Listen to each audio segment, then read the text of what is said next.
Welcome to the Ever After cast, brought to you by Ever After Holidays. We're your hosts, Matty, And I'm Laura.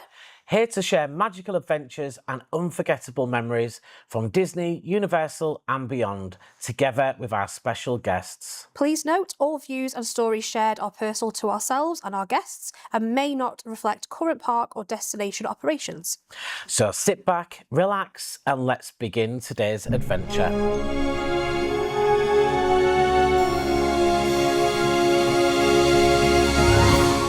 Hello everybody and welcome to episode 4 of the Ever After cast, series 2.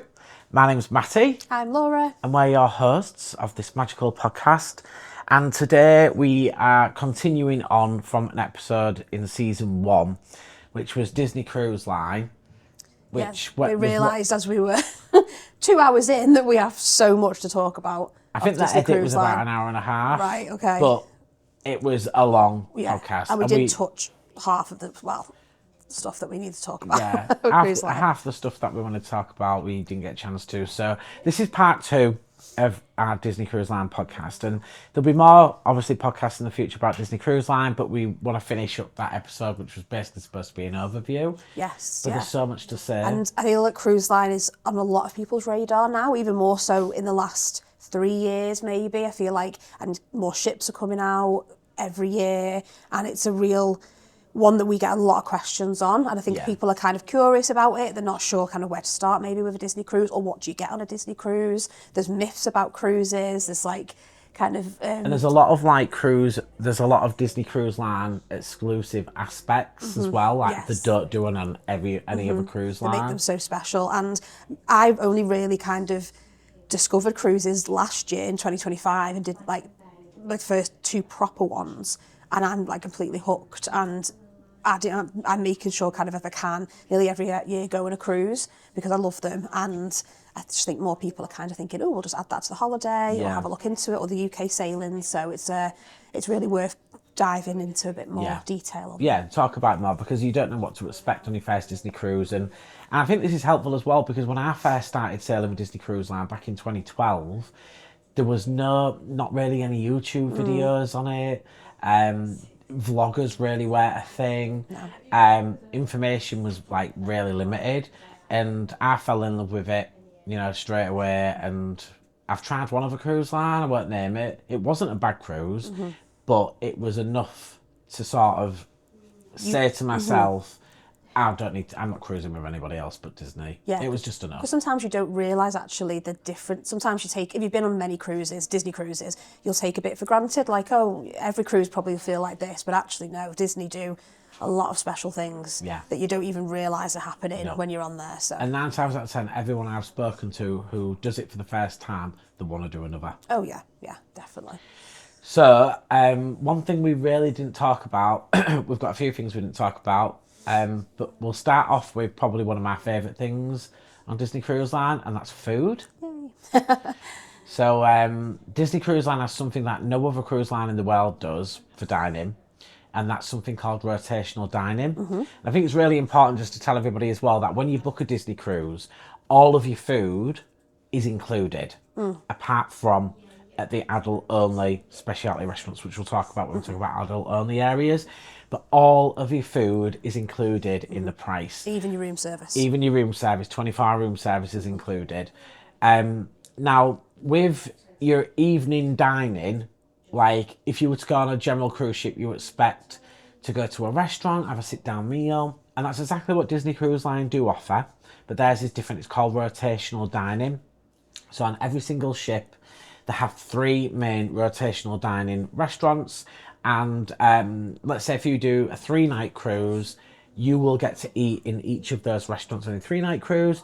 4-night cruise, you will always get to eat in one of those rotational restaurants, because what's special about those rotational restaurants is that they're all different themed, but they all have like a little bit of a show element. Yes. And you always get to see the show element. Some of them have more than one show element. Yeah, some have proper like little theatre shows almost in them, and others are like a slight kind of even just entertainment with the food, like the food staff, like the servers and things like that. But Yeah, they all it's- get it's involved. And the always something. servers with rotational dining, this is something that no other cruise line does as well. With the rotational dining, your servers, so the first night you get on the cruise, you've got a head server, you've got an assistant server, and then you've got the your main server. Yeah. And you get to know them on your first night. They find out how you like your food, how do you like it cooked, what don't you like, any allergies. Yeah, how fast do you want your meal coming out? Do you, Yeah. like, do you like fast eating? Do you like a bit Slow slower? eating. Just they check everything. Check absolutely everything. And what's good about that is they're not just... Because when you go on a cruise, like even if you go on an aeroplane, if you've got allergies and things, you want to let people know in advance. It doesn't really matter too much with Disney Cruise Line in advance. So much, because they ask you when you get on. And those servers on the rotational dining, which is completely unique to Disney Cruise Line, they follow you from restaurant to restaurant. Yeah, and tell guys, like the 2 I did last year, I was just blown away. Like those guys, every single meal were like, they made the cruise. Like I was with my family on the first cruise, so that's 8 of us. Is that correct? So I had my sister, her partner, 2 kids, so 2 kids under 5 and under. Me and my boyfriend, mum and dad, their first time cruising. So they had a big table to work with, and you know, inside my family were a bit, you know, the kids okay, are we okay? My dad loves his kind of food, and like seeing how that was his like a big part of the cruise for, and the big appeal to him. And just the way everything was done easily. At first, you're kind of a bit like, you're getting used to, like, because they know what they're doing, so they have a routine, don't they? It's like a dance almost. They like know what they're doing. They get this, they get that. Everything works in order, but they have to adapt to your family as well. So. Because they're not just looking after you, they're looking after other tables. And you would not think that. They make you feel like you are the only person. Remember your name. You feel like the only person, in that restaurant. And you're in a restaurant for like 500 people, but you feel like so special, and like they're looking at so attentive, doing magic tricks with the kids, making sure the kids had a good day, knowing what we still talk about our server. I think I asked you because I knew our server was going on to the Destiny, and I was seeing if you happened by chance just to have him as your server. I don't think you did in the end, but we still talk about him today. Even on the one I did with Stacey, like just me and her, like our server. I think she was the assistant server actually. Our main server was lovely as well, but the assistant server, she told us like tips and tricks on the where to go for pirate night, where to watch the fireworks, and they're really good. And they're full of information. Yeah. If it's your first Disney cruise, they'll give you loads of hints and tips. Yeah. But as well with the servers, like, you know, I've been on a few now, and some of them I'm in contact with still on Instagram and things. If you really like a server and you know they're going to be on a ship that you're going on, you can request to have that server. Right. Yeah. You can request them. And with the rotational dining as well, just to make you aware, with the dining on the Disney Cruise Line for you when you're having your meals, your soft drinks are included as well. Yes. So you don't need to worry about paying extra for like a Diet Coke or whatever it is you want to drink. Alcohol's obviously not included. Yeah. You have to pay extra. And they for don't that. do drink packages on Disney. They do wine packages. Oh, sorry, yes, wine packages, yeah. So like I always buy a wine package because, let's say for example, it's a 7-night cruise. If I buy a 7-night wine package, they do a classic and then like a premium. I always go with a classic because the wine's always nice enough anyway. But it works out roughly about $35 a night for a bottle of wine. And the wine, there's a specific one, and I can't remember what it's called, but I know what the bottle looks like.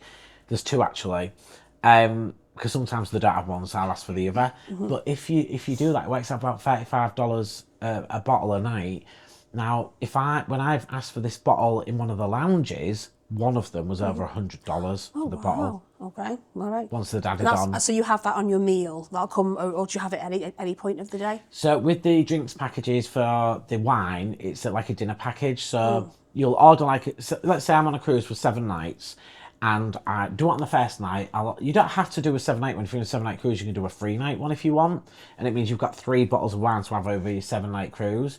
But I always do like the 7-night one because you usually share it as well. And they'll bring it out, and say for example if you don't finish that bottle, you can either leave it with them and they'll bring it out the next night, or you can take it with you to one of the lounges on the ship, or I have had it before where where I've been in the restaurant and say like it's one of the last nights on the cruise and I've not drank all of my wine that was in my wine package. So on the last night of the cruise, I might be sat in, say, Keys or something on the Magic, and I've said to the server at the bar, I do have a drinks package and I do have like a bottle of wine left. Is it possible I can have that? Do you know, instead of buying a drink at the bar, fine, just get on the telephone to like the head, whoever it is that's running the restaurant. And then they like, they've got one, and they bring it.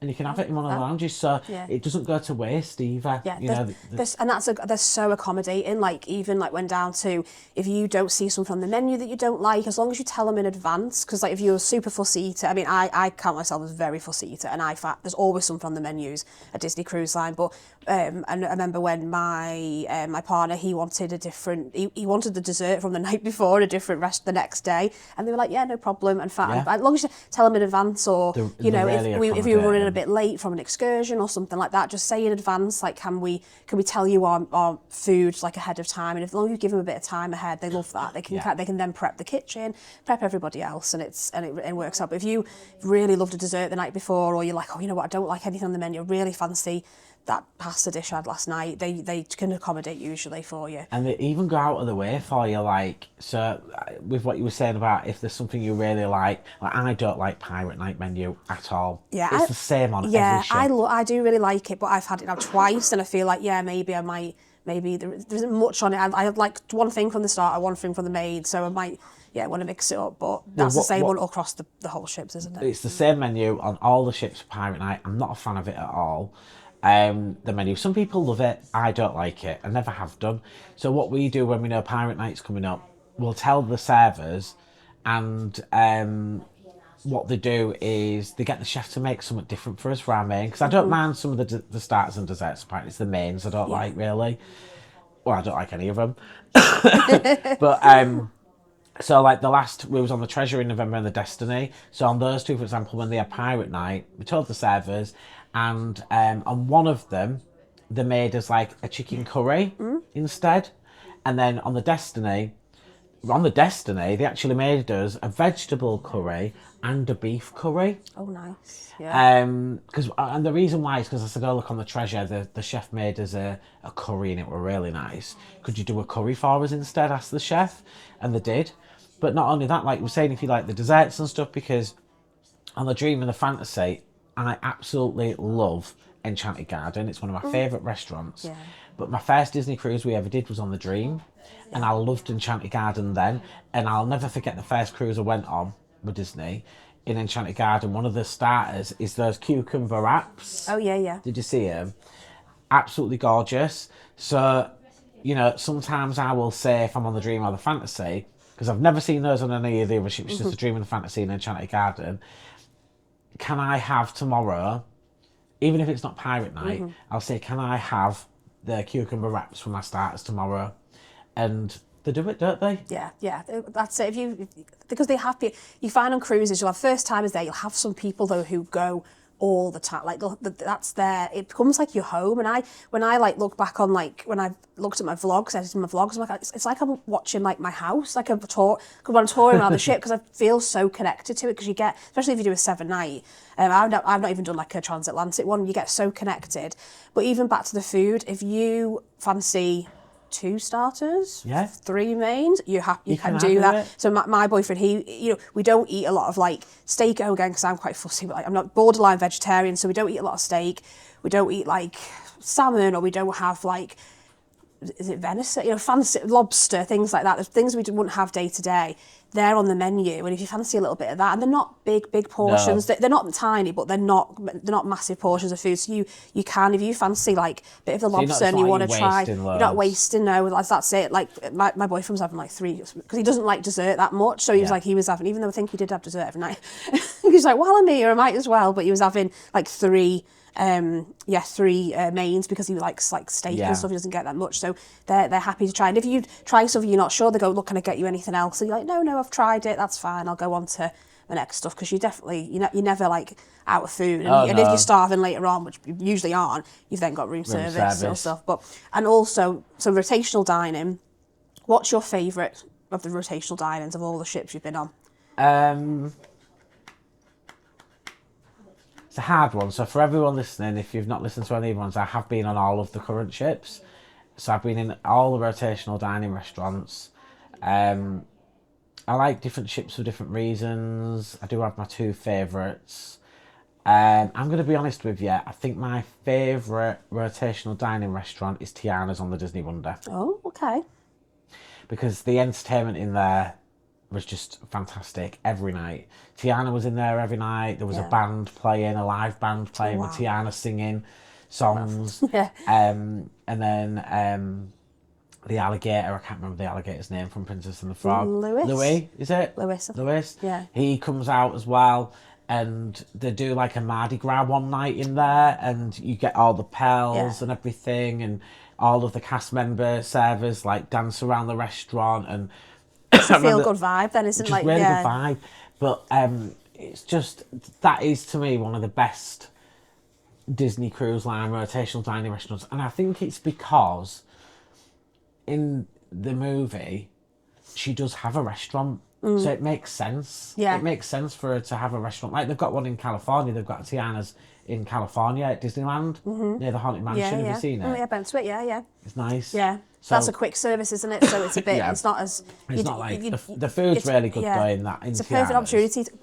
Princess of the Frog is music, New Orleans, jazz, that vibe kind of thing. So it makes sense to have a. It does. Have a restaurant. But what they've done as well, and I think this kind of elevates the experience for that restaurant, is just outside of it. It used to be called the Promenade Lounge, but they've themed it now. And it's themed to Princess of the Frog as well. Right. I can't remember what it's called, but it's like a shadow of the Shadow Man on the side of the wall. And one of the lounge areas where you can sit is like a New Orleans tram. Oh, yeah. Amazing. And I think that adds to it because you're like sort of transported to New Orleans before you went to Tiana's restaurant. Oh, right. It's just like a full There's a bit of storytelling there. Yeah.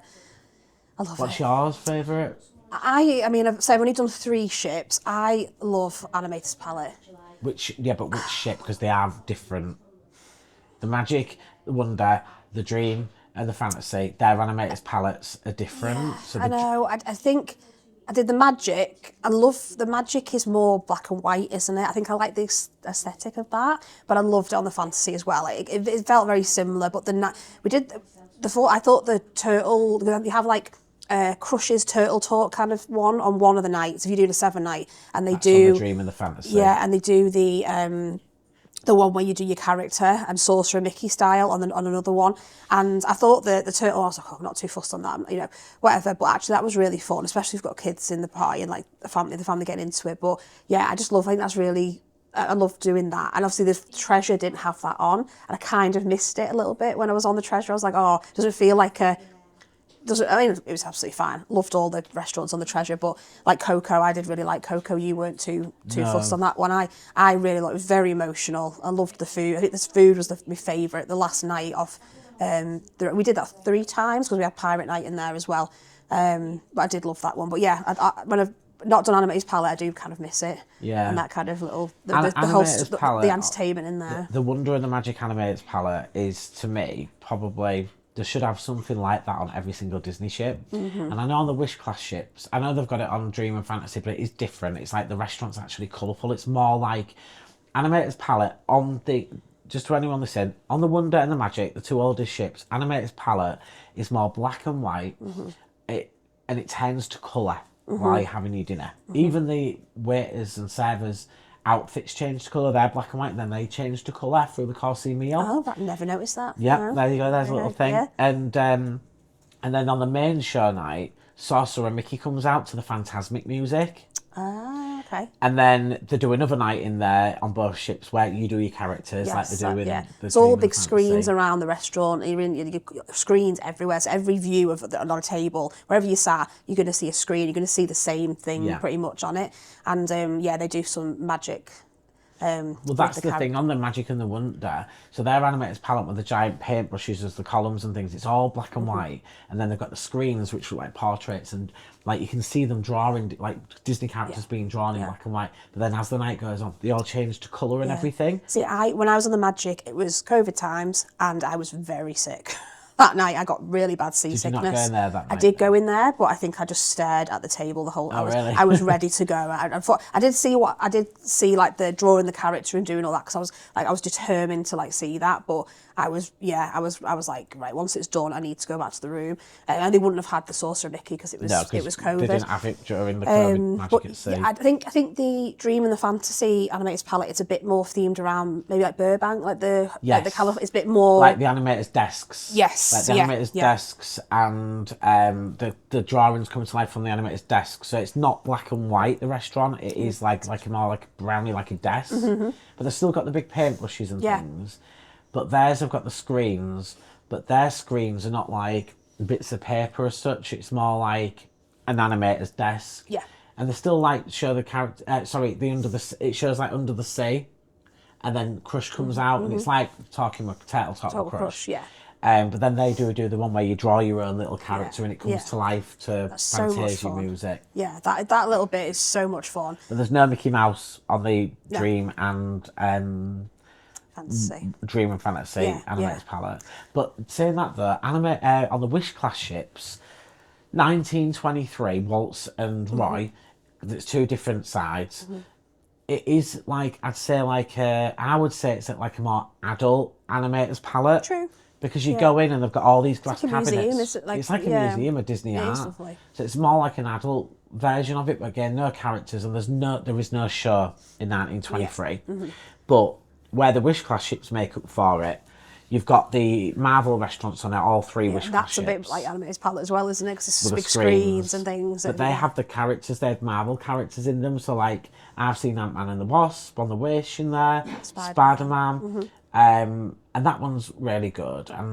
But then what is unique about the Wish class ships is Wish, Treasure and Destiny. The other restaurant, they've got the third one for the rotational dining. Each one's different. So you just mentioned, obviously, the Treasure's got Coco. The Wish is Arendelle, so Frozen.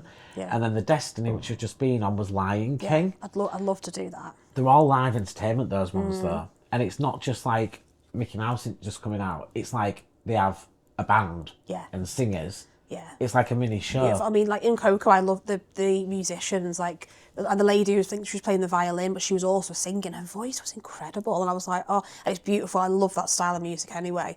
But all of the characters, and they do a little bit like the songs from the film and stuff. But it's that like, you know, like mariachi band, and like they're going around, and all the servers get into it. How they serve the food, like. Whilst it's going on. Like I've done serving in the Disney parks, and not on that scale, obviously, of like, and it's very kind of like, not regimented, but you know what, in the Disney cruises they have a pattern, don't they, and know what they're doing. But like how they do that and do all the other bits as well, and you know, oh gosh, it's just so impressive. The Frozen one as well is cute because Anna and Elsa actually walk around every single table. Okay. They don't stop for photos, but they walk around every table and have an interaction. And then I can't remember it's Wandering Oakham. He is it the what's the prince called? The guy? I can't remember his name. The one with the Kristoff. Kristoff, that's it. I can't remember if it's him or Wandering Oakham that pushes around this cart with an animatronic Olaf. Aww. So that's waving at you and stuff as well. Cute. That's on the Wonder. That's on the Wish. That's on the Disney Wish in Arendelle. Yes, yeah. But then the Lion King one, out of the three on the Wish class ships, the Lion King one is just phenomenal. Oh.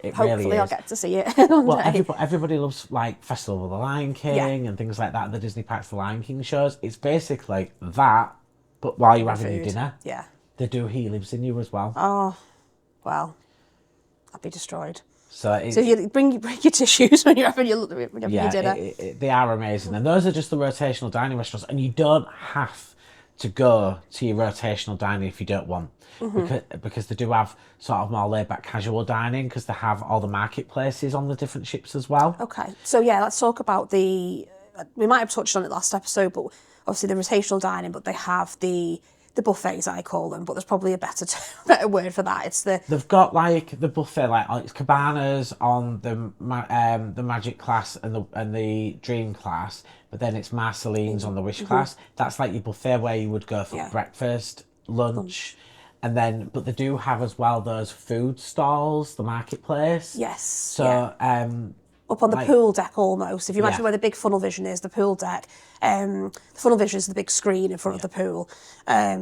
So yeah, deck 11 it usually is. Yeah, deck 11 or it's normally deck 11. High up on the ships anyway. On the pool deck, they always Yeah, are. yeah, and that's going to have, like And it's grab and go. go. So they have like salad bars, they have fresh sandwiches, they have pizza slices. You can even get doner kebab, Yes. boiler bites on the Yeah, Magic Class. I loved the Mickey's Smokehouse, that little platter, like pulled pork. You could Yeah. pick what you wanted. I loved that. Did you know they don't have them on display most of the time, but they have what they're called, sweet potato fries. I knew you were going to say that. Yeah, sweet potato fries. You have to ask for Yes, yeah. I had sweet potato fries, bit of mac and cheese, bit of pulled pork, all the sauces. That's the one I always go to. I don't go for like the burgers. No, I like they had tacos as well. They have like Donald's, Daisy's tacos or something. They do healthy wrap to order as well. I will admit, on the Wish Class ships, the marketplace for food on the pool deck is better than the noticed Dream that. Yeah. Class and the Magic Class. Yeah, and I didn't really like. We went to Marseille Market, and I wasn't too keen. They had amazing food, but I think I'd had it on. Usually, when we get on the ship, I don't know if you're the same, but I used to do stuff slightly different. I think, but I usually go straight for lunch, and they kind of push you to that, really, don't you? Yeah. You'll get up to like that I with the don't do market, that. and they go, "Come in for lunch. Lunch is open." So we usually went. Well, 2 times I went last year, we went straight for lunch, and they had like loads of different like nice cuisines. Not just burgers, not just like nuggets and stuff. Loads of different food. But so we went to a few days into the cruise, and I was like, oh, I don't really fancy anything. I really want that barbecue platter again. So I went up and I grabbed it and I just brought it back down. Yeah. But free ice cream as well. Yeah. It's self-serve ice cream on the Magic Class and the Dream Class, but on the Wish Class they make do it for you. Yeah. But you can have unlimited ice cream. They change the flavours up every day. Yeah, and they also have a separate like sweet shop and like gelato ice cream, but that's an paid extra for. charge. Yeah. So that's it. Apart from like the But it's alcohol. not expensive. No, like no. I normally have at least one ice cream Mm-hmm. from like the sweet shop as such, Mm-hmm. and I always get 2 scoops. When I was actually on the Destiny, on that one, it's called Edna Modes or something, and it's themed to The Incredibles. And I had a Edna Mode like shortbread with cream in, and I had a 2-scoop gelato cone, and my cone was red velvet flavour. Oh, nice. Because they have different flavour cones as well. And it came to like $10 for both of them, which I don't think is too bad. Yeah, that's good. Do you know what I mean? Yeah. And it was beautiful ice cream. I had a s'mores one and a Snickers one. 2 Very nice. scoops. Yeah, and it was because massive. the one that's free is usually going to be like your soft serve, Yeah, like like Mr. Whippy. vanilla, chocolate. They did coconut and all sorts. Yeah, they did on the Destiny. bananas. Wasn't banana might not be too nice, but they have like different ones each day. But yeah, so it's just really easy to There's grab. so much food. Yeah, Like yeah. you were saying about like cabanas, and on the Wish Class it's called Marceline's. I love breakfast. There's things on the every breakfast day. menu, and I just have my favourite things now, like silly Mickey little waffles. things. Well, so yeah, Mickey churro waffles. You'll find them. Once Once every on- cruise. yeah, Usually a sea day. Last sea day usually. Ask your server, or they'll usually tell you. But they are Mickey churro waffles. But yeah, just down like the little muesli pots and Yeah. the They have everything that you could imagine. everything. But then all different cuisines as well, or like international cuisines. Yeah, and because every day they do have in cabanas for lunch. Every day in cabanas, and in Marceline's they had different like cultural sort of food areas. So one day they might have like Indian food speciality, then Chinese, English. I've had it before where there's English and there was fish and chips, yeah. mushy peas. Yeah. They even had like newspaper for it to go in. Cute. Yeah. So there's so much. There is It's like so chef. much It's like food. chef specials, isn't it? It's like that kind of thing each day. They mix it up, and it's I don't eat in the buffets though for lunch at all. Normally. Maybe I've never once done a it. cruise. It's the only time we just happened to have that day where we were like, oh, we'll go there. But most of the time we were up at the top, and we brought the food up to like the adults bit and Yeah. all of that stuff. So I don't go to the buffet when I get on the ship either, because it's too busy. yeah. So I usually go to the marketplace area Right. and get something from Yeah. there. Oh, I throw myself right in. It is busy, but it's a mass. Like even in the morning, you'll feel like, oh my, I'm not going to find a table, but it literally huge. it Tails repeats round. itself, doesn't it? So imagine like a horseshoe shape. It just repeats. So you've got like you know, 6 kind of counters and all that, and then it repeats itself. And it's really nice, like, if you go to because the buffet restaurants are at the very back of the ship. Yeah. So they always have like an outside sitting area as well, which is really nice to sit out when we on. pulled up to Palermo in Sicily that morning, and me and my dad are like, well, we like to get our breakfast in the morning, so we'll be like, I'll get myself up, and like my partner doesn't really do breakfast. My mum was kind of having a lie-in, so I met my dad for breakfast, and we sat outside, and the weather was perfect, and we were looking just out on Palermo and Sicily, and that was probably a really I like to take a main picture memory of the for me. Mickey waffles on my plate with some strawberries and cream, with the outside, with the, like, you know, the back of the ship when you can see the waves, with that in the background. Yeah. But that's just where else can you have your breakfast? Like, it's exactly. Just so and drinks lovely. are all self-serving there. So in the rotational restaurants, your soft drinks, they serve them to you. But in all of the marketplace and cabanas and Marceline's, you get your own drink. Yeah, and if you have been to Florida, well, this is just I love this particular drink on the cruise line. They have proper like American Fanta and Coke, but they have the pomegranate. It's a vitamin water. Yes, the vitamin pomegranate water. blueberry vitamin water. Now, if you've ever had that, did they have this when I worked there? I've always had it in. They sell it in the Disney parks now as well. Right, and it's usually, if you've had like refillable mugs in the hotels at Disney, in the resorts, you probably might have tried it, but it's like, it's the nicest drink. And when I saw that, I was like, you've had a few drinks the night before. Oh yeah, it's very really sorts you out. It definitely it's great, got but that's on that's self-serve. And a little tip for people though, like if you're going to do a Disney cruise and you've been at Disney World and you get your resort refillable mug because you've been on Disney dining plan, take it on the cruise with you, because the drink stations, self-serve drink stations on the pool decks, because that's where you get your complimentary drinks from. There's no other drink stations around the ships. They're all on the pool decks. Yeah. But I always take one of them with me and fill that up, because they're like triple the size of what the cup sizes are. You'll see people fill like really, and when I see people fill Stanley's like massive cups, like, you know, like those massive, I'm like, I don't know. I feel like that's a bit. I don't know. Maybe it's water. I don't know. But yeah, if you bring those refillable ones, and if you bring 2, or because they only give you like little cups, don't you? Cups, yeah. So if you're trying to bring, like, we always it's at the end of waste the night as well. Yeah. At the end of the night, we'd always go up to deck 11 before we were going to bed. Right, hit deck 11, fill up that, maybe another little cup, and take them back to the room and just have like a few drinks in the room again, because Can you get drink? You can't get drinks on room service, can you? No, so you can get all of your food on room service 24 hours a day, but your drinks aren't free. So like, and there's a fridge in the room, so you can put them in. You can put them in the fridge, but like even like I always end up buying like 6 bottles of water to last me a few days, because to be fair, I really like the bottles of water on Disney Cruise Line, because they were like in metal things, we so had they them stay last really time, cold. Thanks to Stacey, she did the drinks package. I think it's like $20 though for like 6 bottles of water, so it's not cheap. No. So, you know, taking one of these big flasks with you, and like you said, go up to the pool deck before you retire to your room. Do that, because you have got fridges coffee in your room. up there as well, loads of teas, like all the hot chocolates and stuff. Yeah, so you can whatever you want to drink before bed or in the day. But rooms, sorry. No, you're all right. With room service as well, even if you don't want to get up for breakfast, you can order breakfast the day before to be delivered to your room. So you can do that. Yeah.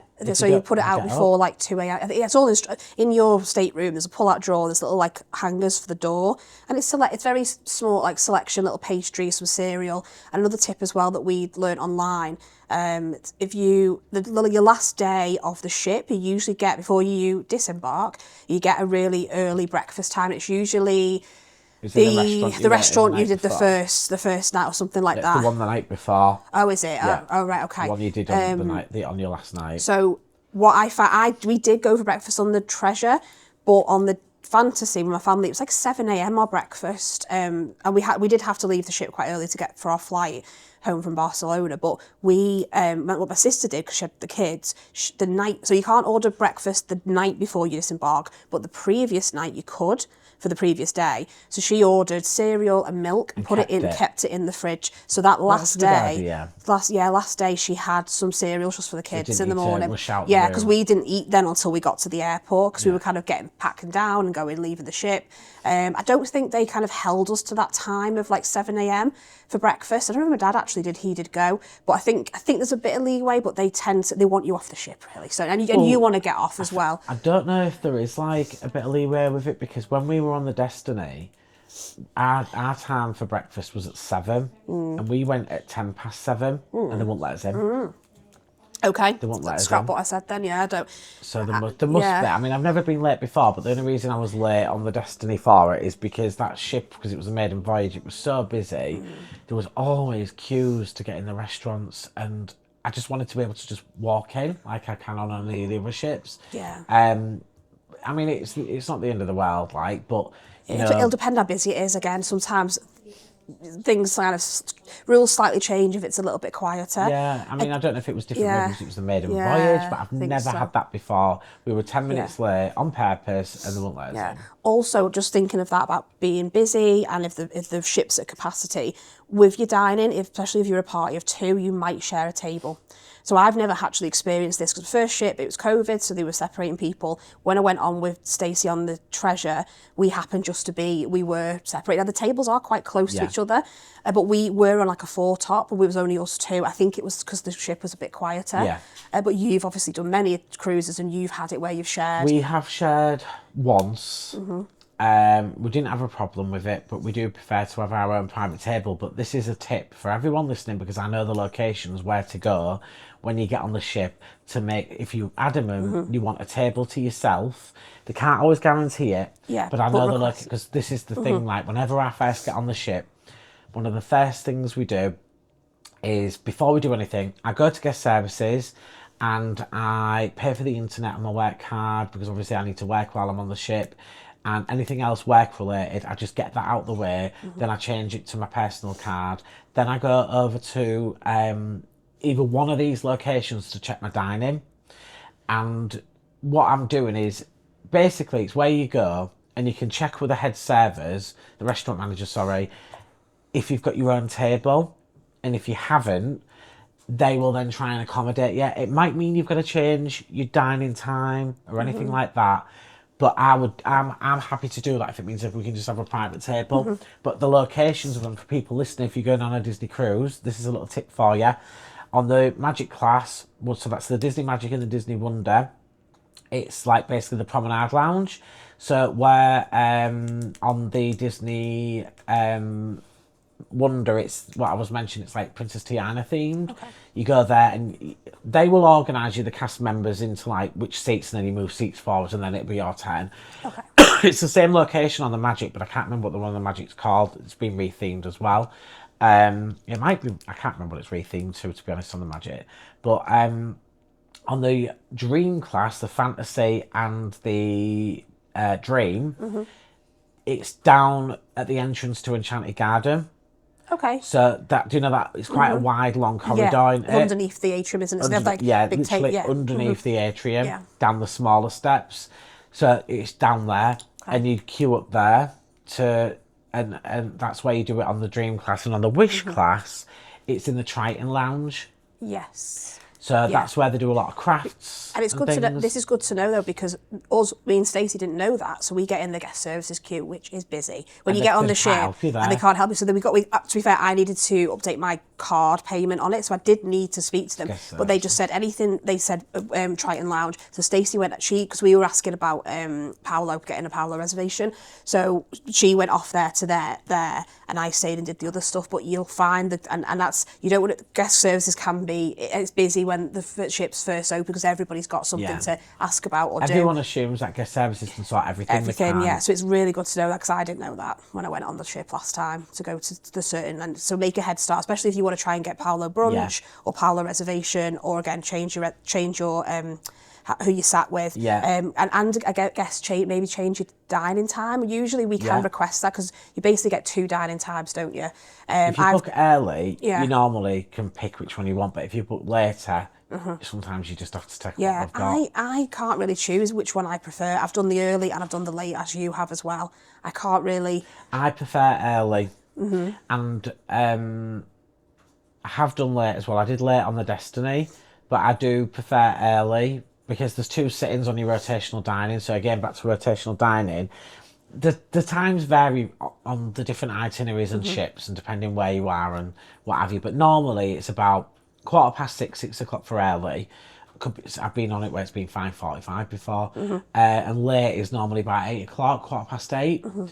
But I prefer the early dining because I'm quite traditional in the sense that I want to get ready for dinner, go for dinner, have a couple of glasses of wine, then you get like an hour, go sit in a lounge, watch some entertainment, then go see the show. Yeah. To me, that's like how I want to spend my evening. I want to eat, then I want to have entertainment. Which some people might, you might be a family who have dinner at 6 o'clock.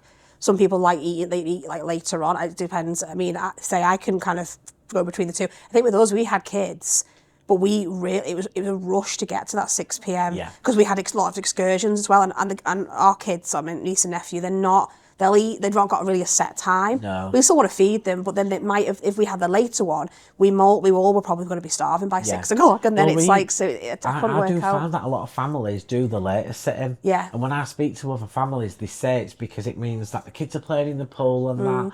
You're and not then clock watching They're not to clock 6, watching. yeah. They can go watch the entertainment with the kids. Then they can go for the dinner. Yeah, And then and they put can the go put bed. the kids to bed. Yeah. But for me, my night starts after I've eaten and had a couple of drinks. And not only that, and there is method to my madness, it means by the time I go to bed, I'm ready for some room service. Yeah, that's true. That's it. Once you get to the later one, we were not having room service, me and Stacey, because we'd ate up until like 9. We were the last one because we asked our server to serve a little bit slower. We don't want to be super rushed. I know you like in and out, don't you, with the food. So we were slow. So we were the last ones. They had literally turned the whole restaurant round, Ready fresh for the next. fresh tablecloths, and we were still chatting to, bless our server, Steffi. She was just chatting to us about the day and this and that and whatever. And we were like, oh, okay, best go. We were like, so we went said bye to everybody as we were leaving the restaurant, but. So we were putting on something then, and I can't think what it was. I think it was the app. I don't know whether you want to start again when you get on the cruise ship and where you see your rotational dining. Yeah. So we could start As soon now as you talking about the connect. app and the Navigator's app if you wanted to, and Yeah. like go into that, because that's kind of your first main thing to do when you get on the ship. So before you even leave your home, you have to download the Disney Cruise Line Navigator app. And we always tell our customers, download the Disney Cruise Line app, link your reservation, because depending on your Check castaway your countdown every day. Yeah, check your countdown. It's got a countdown on there. Check your Castaway Key Club status as well, because the higher level you get, the earlier you can do your check-in. And you need to do your check-in on the app before you travel. I think it's 30 days if you're your first-time cruiser. Earlier if you're platinum. Yeah, and this is when you can book things as well. Depends on, onboard I think it's things. 75 days the first time. It's something like that. I like usually online just check things. my app because the app does give you the Yeah. date. Like you can start booking things. Get the spa treatments and excursions. And, Onboard experiences like mixology classes and stuff as well. They sell out fast. So you can do all of that on the app. But with the app as well, you need it when you're on the ship. So back way in the day, when I first started doing Disney Cruise Line, they didn't have the app. I've actually got a load here in the office in like a thing. But what they used to give you back in the day, because it was called the Navigator still, like the Navigator app, but it was like bits of paper that they used to leave on your bed every night with all the activities on the front and the back going on. I wish it was still that, if I'm honest. Really? Yeah, because you're always on your phone on the cruise looking at the Navigator app. And it's a keepsake as well. I don't think I was. To be fair, I like the cruise because I don't tend to have internet on the cruise. I know you obviously do for work, so I don't have any other things to distract me like Instagram, TikTok. I literally just have the app. And to be fair, I get in the morning, I look at what I want to do, I click my heart it, and then I know, and then I look just back at the times and go, what's on, and that's kind of it. So I feel I'm not on my phone as much on the cruise. That may be why, because I'm you technically working as well, but you don't need to have the internet on the ship, but you do need to connect to the ship's onboard Wi-Fi. And as soon as you get to port, 9 times out of 10, you can connect to the ship's Wi-Fi. And once you're connected to it, you can see your dining rotations, so you know what restaurant you're going to be in. They used to tell you on your room key card. Do you remember that? It used to tell you on your room key. It doesn't anymore. No, it doesn't anymore. No. So I was when I logged on the fantasy, I was like, oh, I can see our dining now, and you But know you don't then get where your you're room going. key card anyway So until later you're on on, the yeah, ship. but you can. But the your app room. you're on it, you can get on You can it see straight it straight away, Yeah. and you can see full rotation. So you know when you're in port what rotation you're gonna get, but you need to do the online check-in because you need to get your port arrival time. You need to pick a time, and a lot of people do fret about getting the earlier times, but we always end up in sort of boarding group 5 or 6. which is normally port arrival time about 11:30, 12 o'clock. But they're so quick at getting you on. Yeah. Like, you couldn't believe. So I would say don't worry about what port arrival time you've got, because by the time you get to port, you've gone through security, you've then checked in with the Disney Cruise Line team and they're checking everything. You're on really quickly, really quickly. Yeah. But then the Navigator app, obviously, once you're on board, like you were saying, And the shops aren't open, so you don't need to be on. Yeah, the shops aren't open. I mean, Well, you can, if it's nice weather, you can sunbathe or go get some cabanas, and go down to change your dining rotation or whatever you want to do. I guess you want to get a head start on that, but there's nothing really, apart from just kind of mooching about and getting an idea of the ship, and then you do your muster drill, and then you get your stateroom way later on anyway, so there's no mega rush for it. Never ready until like 1, 2 o'clock at the earliest. But so then once you're on the app, you can see rotation, you can see every day what's going on the ship. Which you can see before you travel. You can see like excursions and stuff that you can book for port days. And you can see paid experiences on the ship, like mixology class and stuff like that. But all of your free activities like crafts, quizzes, the movies in the theatre, the times for that, you won't see any of that. Character meet and greets. You won't see any of that until you're actually on board. One thing that's worth mentioning though, for getting on board, first thing to do, especially if you're a huge Disney fan and you want to see, or you're a family, is to go look at the kids clubs. Because open house, when you get on the ship, all the kids clubs are open house. You can go in and you can have a look around. And it's great for Disney fans because the kids clubs on these ships, which actually it's a really good changing point for this, because we need to talk about the kids clubs. But the kids clubs on Disney Cruise Line are like world class. They win awards every year. And I hadn't seen them on the first cruise I did, but obviously I had my nephew who's 5. My niece couldn't really. She was a bit of a funny age, and we'll talk about that in a second. But he loved them, and I'd never seen them, so I was like, I want to go and have a little look. And the theming is just incredible on every ship. And with the kids clubs as well, obviously they're free for the kids to go to, and they do. The children will be safe in there. It's all like when you go see, you'll see exactly what I mean, and they get their own little magic band things. They have a code word and stuff, and and even if, they can contact you if the kids want to leave and everything on the app. And they do something where they can take them early from dinner as well. You know, while you're having your dinner, and if they want to go off to the kids clubs, they can even come and collect them from the restaurant for you. Which my nephew did. He was like, I want to go back to the kids club, but he did it in the end. He did stay for dinner, but he was like, wanted to get back in there straight away. But it's so good to go in there and see them, and like, even when you're going open house, sometimes there's characters in there as well. Like when we was on the Destiny, I thought this was the Destiny. I might be wrong. It might have been the Disney Fantasy on the back to back, but. In the kids club, it was open house, and we was in the Marvel area, and Doctor Strange came out, but because it was open house and people were just getting on the ship, everyone's going off to cabanas. Doctor Strange was there, so perfect. I've done it before. Belle was in there. Woody in Andy's room. But the kids clubs are amazing, but it's worth mentioning that they do stuff for kids of all ages. And so you've got Small World Nursery. So that's basically, and I've made notes on this, so I always get the ages wrong. What age is, we didn't, what age is that, sorry? Well, this one's paid, you have to pay for Small World Nursery, this isn't free. But this is for ages 6 months to 3 years. Okay, so my niece was nearly 2, so she couldn't go in the kids clubs, and she was not really a baby to we did go in. I don't know if we paid for it or not, because my mum did take her in there one day, but all she wanted to do was play with the hand washing things, because she was walking. They are amazing though. She was in there for hours, and she could call her, because she was nearly 2, so she wasn't like baby, just playing with blocks and stuff. She wanted to do stuff, so it was a bit of a funny age. I think my family just took it away as I don't know, it depends on what depends on what the children are like. It depends on how you run your family, isn't it? My nephew, he loved my sister didn't really want him in the kids clubs all day. He didn't spend the whole day. He was up at the pool. He was out on excursions with us. He had a good mixture of it, because she was a bit like, I don't want to leave him. So some people might be like, I don't want to leave my kids, because it's not something we tend to do on other holidays. And then again, you might, my niece, again, she didn't know where to place her a bit. So I think my family were like, if we went back, we probably would take her when she was 3+, because she would be fine in the kids' clubs. And that would be the Oceania Club. Yeah, that was the main one we saw. Because that's 3 to 10.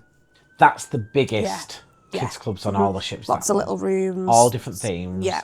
So like they always have it's like a pirate sort of explorer themed room. They had an on the Disney Destiny and the Disney Treasure and Wish. They've got like an Imagineers lab kind of thing. Yeah. And it's got loads of like, kids would never get it, so I don't even know why they do these for kids. But loads of different like Easter eggs, right? That a child would never get.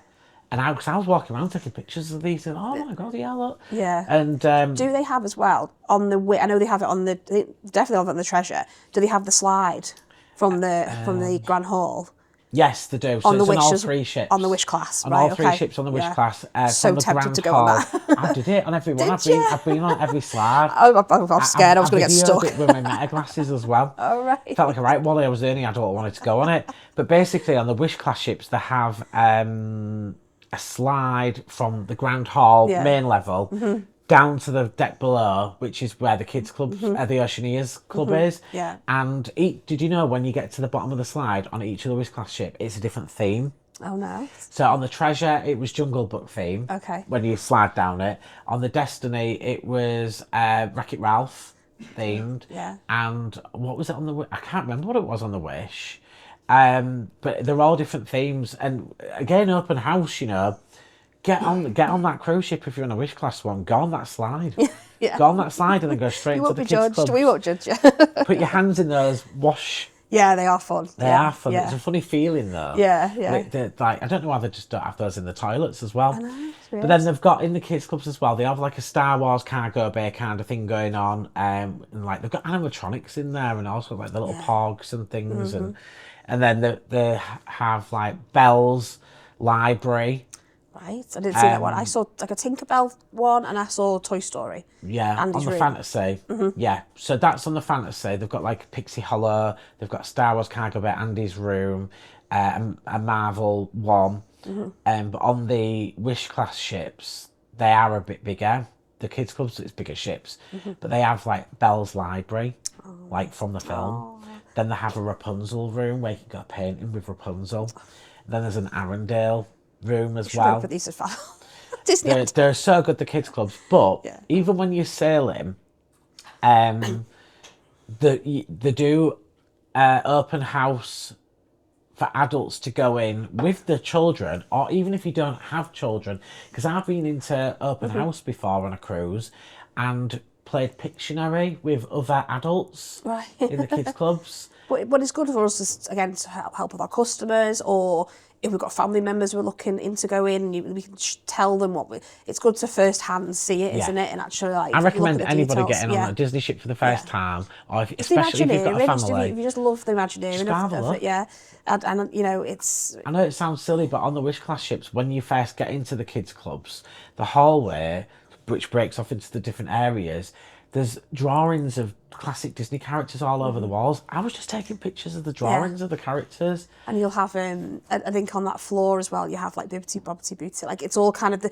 kit on Fantasy, I think it was. They're all on the different decks. Yeah, they're all slightly, I don't know if it's the same as well on all the ships, but the kids' decks are like lower ceilings. Yes, they are. So the kids all feel of the ships a bit have more got lower ceilings on the kids' decks, so the kids feel taller. Yeah. Yeah, that's right. So clever. But yeah, so we've got Oceania's Club and Lab. So that's like your 3 to 10. So that's probably the biggest, most themed kids clubs. But then you've got Edge, which is for your tweens, which is 11 to 14, and that's really good. We've been in Edge and Vibe, and all of them have got like computer. It's a bit more adult. Yeah. So the kids feel a bit more adult. Pool tables, foosball tables, computer games, Nintendo Switches. Yeah, there was this like, it's like, I remember on the Fantasy, I think it was like almost like a circle, and it was like a couch and like a seat in it, like a porthole kind of thing with a gaming thing. And my boyfriend's a big gamer, and he was just like, I'm not staying here when you're too old. I'm like, no, you cannot stay there all day playing your games. Like, no. We did go into, because Vibe and Edge, they are very similar. It's just for the different age groups. Because there is a lot of difference between like 11 to 14 and 14 to 17. So it's sort of separate, but they are very, very similar. But we went in Vibe on the Destiny and we're playing the Switch. We had to go on Mario Kart. And there was a little kid having a go with us as well. And so the adult open house is quite good just to go having a look. And you know, I like my Nintendo Switch at home, so yeah, I'm all right to have a go for half an hour in there. It's all right. I'm on holidays, definitely. So but also if you are going not with kids and you're gonna kind of not avoid kids, but you know, if you don't want, like, they're not in your face, they're kind of like, I've been in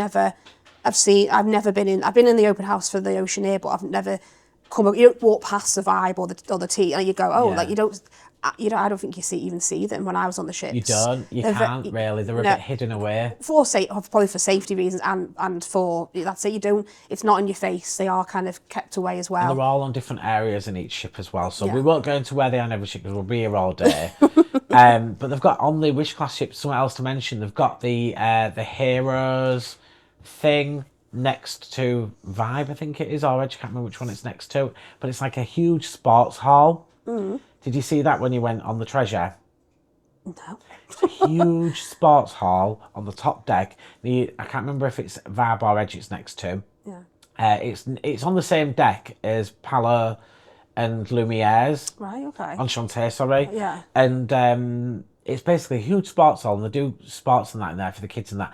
But they do at various points through the cruise have this massive blow-up assault course. It's humongous. What? It's a proper huge. You know what? Bouncy I feel like I've seen it on a vlog, course. but I did not come across that. I can't remember what it's called. It's called Heroes Academy or something like that. Yeah, it rings a bell on like vlogs I've watched. It's a 2-floor sports hall.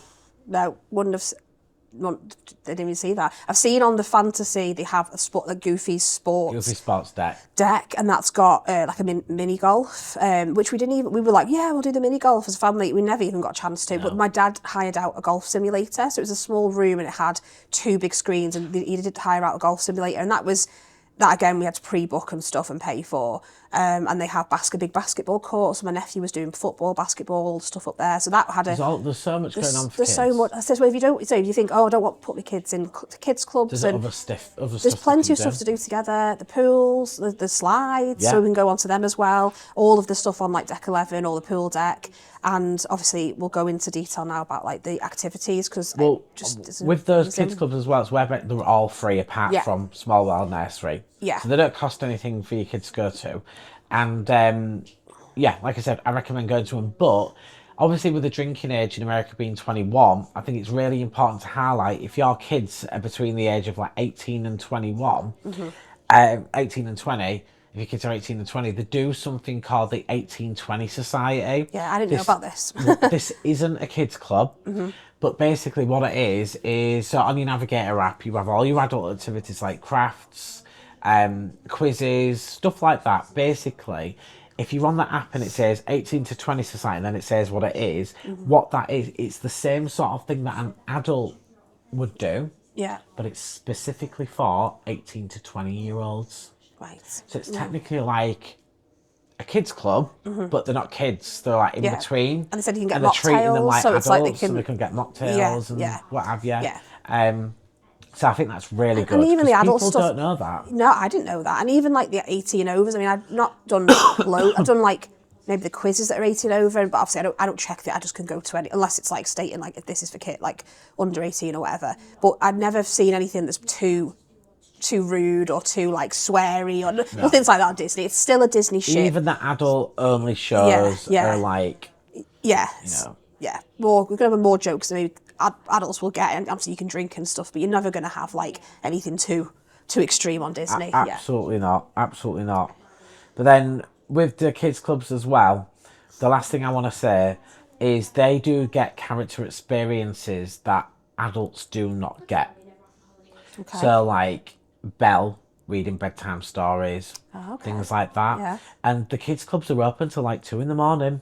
Really? Yeah. I didn't know that. Yeah, they were open really late. not every night, but you'll look on the Navigator app, can guarantee you the last things open are the kids' clubs. Oh, wow. Where that That's what brings my me nephew to, would be in there till 2 a.m. if he knew, if he knew that. well, what's really good about that, which brings us to the next bit, is adult areas. Because obviously parents are on holiday as well. We're not just generalising that like Disney cruises for families. It's not. It's for, you know, I don't have children. I No, don't I know. don't either. But, you know, with the kids' clubs being open so late and the way Disney cruise are with your kids, to take them off your hands, this, that and the other,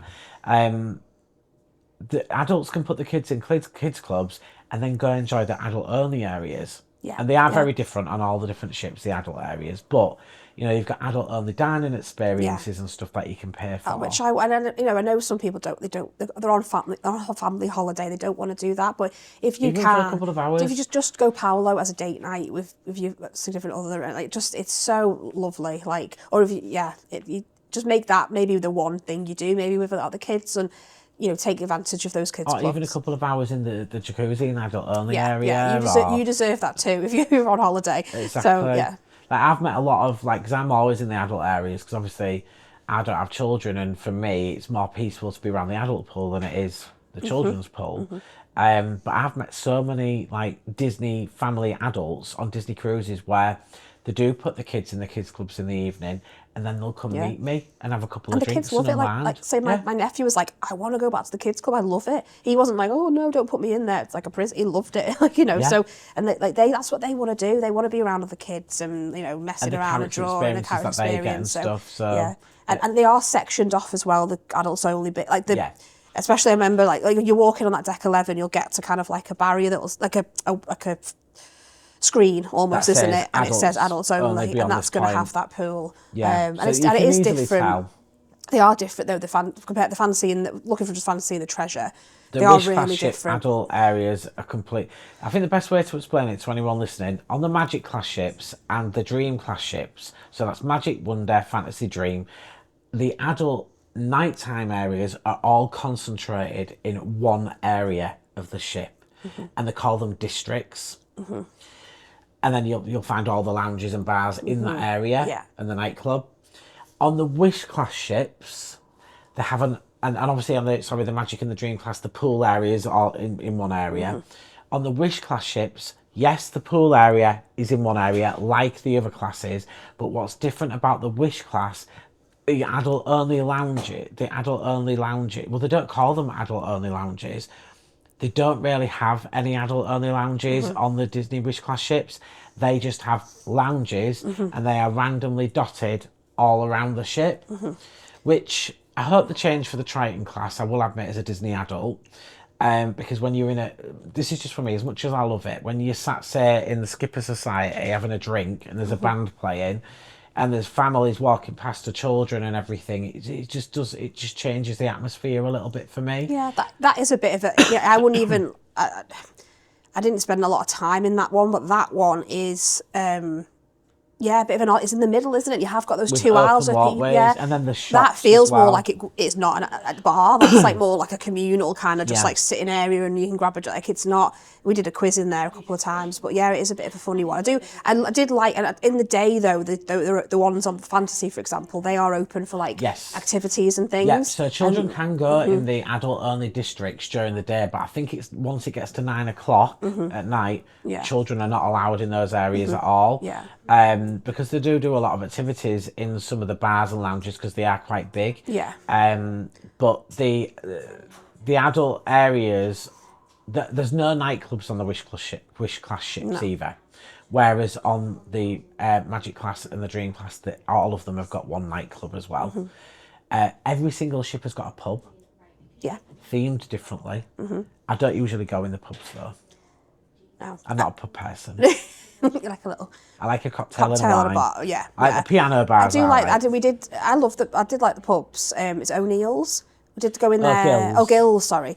We did go in there for a quiz, and then I really liked the Paris. I was only in there for like one. Yeah, I thought that was so cool. If you like the if you like the Imagineering side of stuff and the. Do you know what one you'd have liked? On the Destiny, it's Pirates of the Caribbean themed, and they've even got like a dog skull head with the keys. Yeah, there's loads of nods. Yeah, and that's why I think they do so well. I like the bars and the lounges on the Wish class because they got that hint of the Disney parks and the Disney and the rides, like one of our favourites, the Haunted Mansion parlour, which was a big draw for me for the Treasure. I mean, I don't know whether we're onto that on our list. We're kind of going all over the place. We're talking about adult areas, and it is one of the pools, but that you are allowed in. I think before 9 o'clock. There were families in there when I was in there, but so I do think it's 9 o'clock, and then they're told to leave. Yeah, it's just, that was such a big, and that they've got the Haunted Mansion parlour on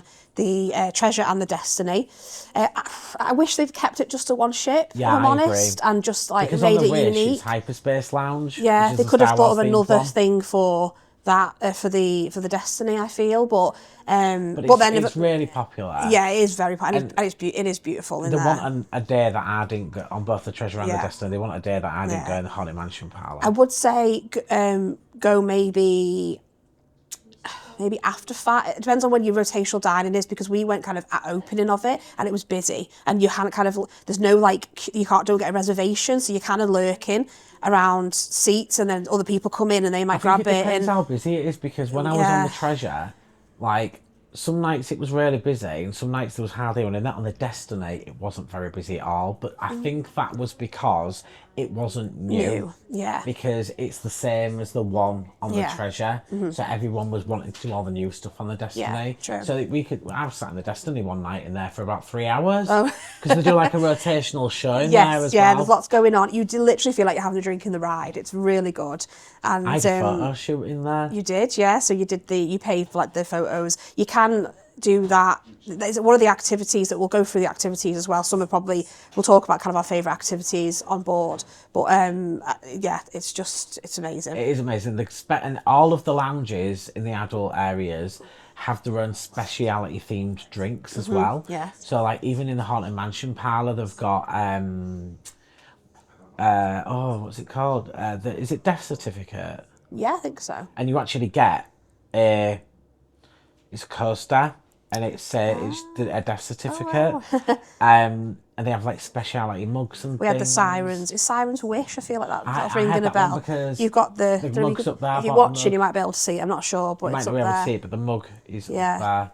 So you can buy. They always have speciality mugs, but it's a different storyline. Haunted Mansion as well. It's a Haunted Mansion parlour. Yeah. The portraits on the wall are new characters, but they're sort of similar to that of the Haunted Mansion. One of my favourites as well, and I didn't have a drink in here, to be honest, because they don't actually serve a drink I'd like, but in the Hooks Barbers, so they have a hair salon and they have a Barbers on board, and it's only small, but my friend, a bar in there. My friend loves old fashioned. She loves an old fashioned drink. I don't, but the guy there just makes old fashions with different mixes and stuff, and I mean it's amazing. Just sitting there in the smell and just chilling. There's only maybe 8 seats in there. And we just were chatting to another guest. We actually were chatting to in the Haunted Mansion bar. They came back in that one, and we had my friend tried an old fashioned and just chilled in there, and that was really nice, to be fair. So I've had my hair cut a couple of times in there. I did on the Destiny. Nice, I had my beard trimmed in there. Yeah, Stacey got a hair blown out in and stuff. The untangled salon or whatever it's called. So there's just always stuff. The adult areas they are absolutely brilliant, and adult dining as well. So we've briefly mentioned it, but on every ship there's at least one adult only speciality restaurant, and you do have to pay extra for these. I'd say your leading level one's Palo. Every ship has got a Palo. The Magic and the Wonder have only got Palo. They don't have anything else. Okay. The Dream and the Fantasy have got Palo and then Remy, which is an elevated one. And then on the Wish class ships, it's Palo, Steakhouse and Enchanté, which is French, Beauty and the Beast themed. But the food's incredible, and they do I always talk about a prefix. When you would go to Palo, you've not done prefix. You just ordered from the menu and paid. And it still was reasonable for what it was. It was probably the best meal I've ever had.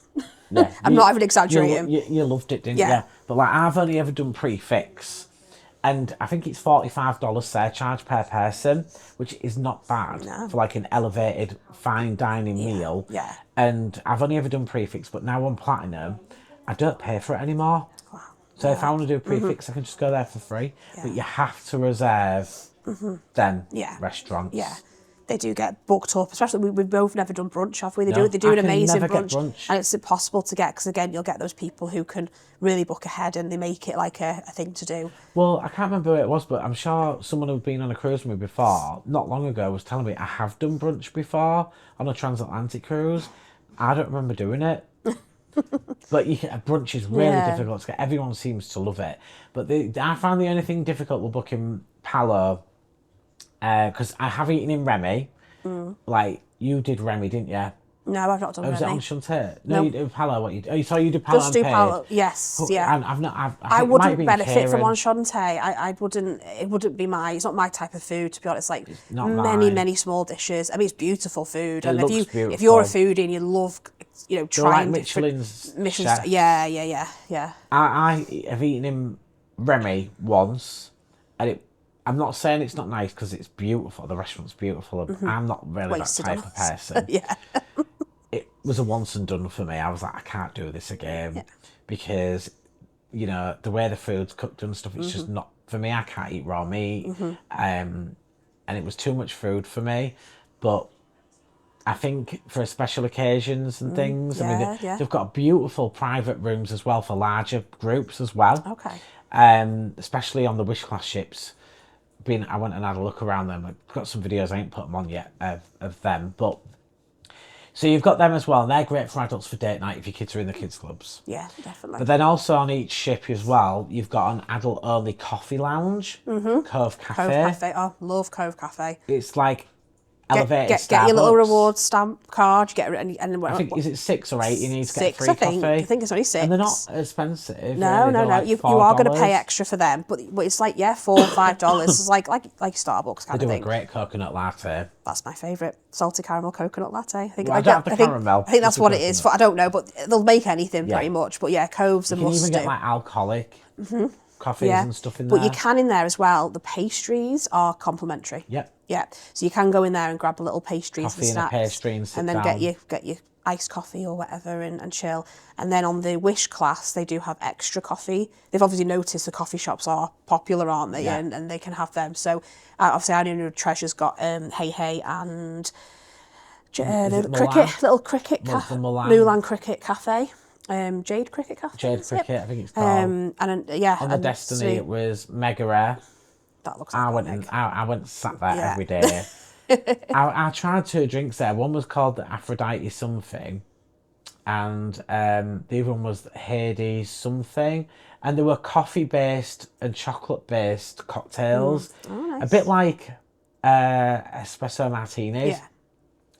Absolutely delicious. The only thing is, though, is that again on the Destiny, because they were new, they were always really busy. But I found when I've been on the other Wish Class ships after they've launched, they do quieten down. Yeah. But on the Destiny, it was Mega Cafe and Merida. Ah, okay. It was like Scottish themed, and it Yeah. had like the little lights, the blue light things above it and yeah. stuff. So they've got those which are extra on the Wish Class ships. All of the ships have a piano lounge. The one that is the newest on the Destiny, I didn't get to experience it with Cruella, but it's called DeVille's. And the piano's like all spotted like a Dalmatian. Yeah. And I went in there on the first night. That's when I met this lovely family and a couple of vloggers as well. I was sat having a drink with them. The drinks, like I was saying, they were themed in there. Just to give you an idea, in DeVille's, one of the themed drinks was like, it was like a plate thing. It had a perfume bottle with champagne in it. It had like a lipstick with like a gummy thing in it. And then it had the drink. And then it had like a makeup powder thing. And what you did is you sprayed your champagne on top of your cocktail and then dropped the powder on the powder thing. And this is in DeVille's. Yeah. And some of the days you'll see on the Navigator that Cruella DeVille makes an appearance in there. Wow. Yeah. Obviously, because it was new, queue was Very massive busy. right round Yeah. the ship. Never got a chance to see that, but I'm hoping when I go on the Destiny next time, Yes. that'll have calmed down. Yeah. Because there was more adults on that sailing than there was kids, families with It kids. was a unique sailing, that one, Maiden wasn't it? voyage, Yeah. so there was a lot of big Disney fans. No, I remember going in Keys on the Magic and loved it. Having Yeah, sitting in that big porthole window with a cocktail just before dinner there. Unfortunately, that was just when my seasickness was starting, so I was a bit like, ooh. But when we did the treasure, we did Scat Cat, which is Aristocats. And they've got little paw prints on the piano. And one of them is a real cat. We went on the tour. I'll spit on the tour in a second. But they did it from a real cat. The Imagineers cat, and there's a picture just outside as well of cats, and they're all the Imagineers that worked on it. It's cats. But that's beautiful. I mean, we loved it. When you're there, you just feel like it's so lovely. We did it before dinner one night, and he's playing the piano, and me and Stacey had a little cocktail, and we were like taking pen. It was quiet, but it's There's so portraits relaxing. of cats all around that room as well. But then I did notice in the wallpaper they have hidden the Aristocats. Yeah. I was looking in like for the them all. jungly leaf. Yeah, I love it. So lovely. And there's a little bar outside that works Which the is same part bar. of it, Yeah. yeah. So we had a drink in there as well. That's They're in the same grand on the hall. Wish class. All of them are the same size, same location, just themed different. Like it's DeVille's on Destiny, Scat Cat on Treasure, and it's Nightingales on the Wish. Yeah. To make sure you do like the entertainment, like just even do one night listening to the piano bar. What's the one on the Fantasy? Is it the Fantasy? It's Ooh La La. Yes, it is, and they have music in La Piazza. La Piazza. I listened to somebody in there play the piano. They do have in there. Yeah.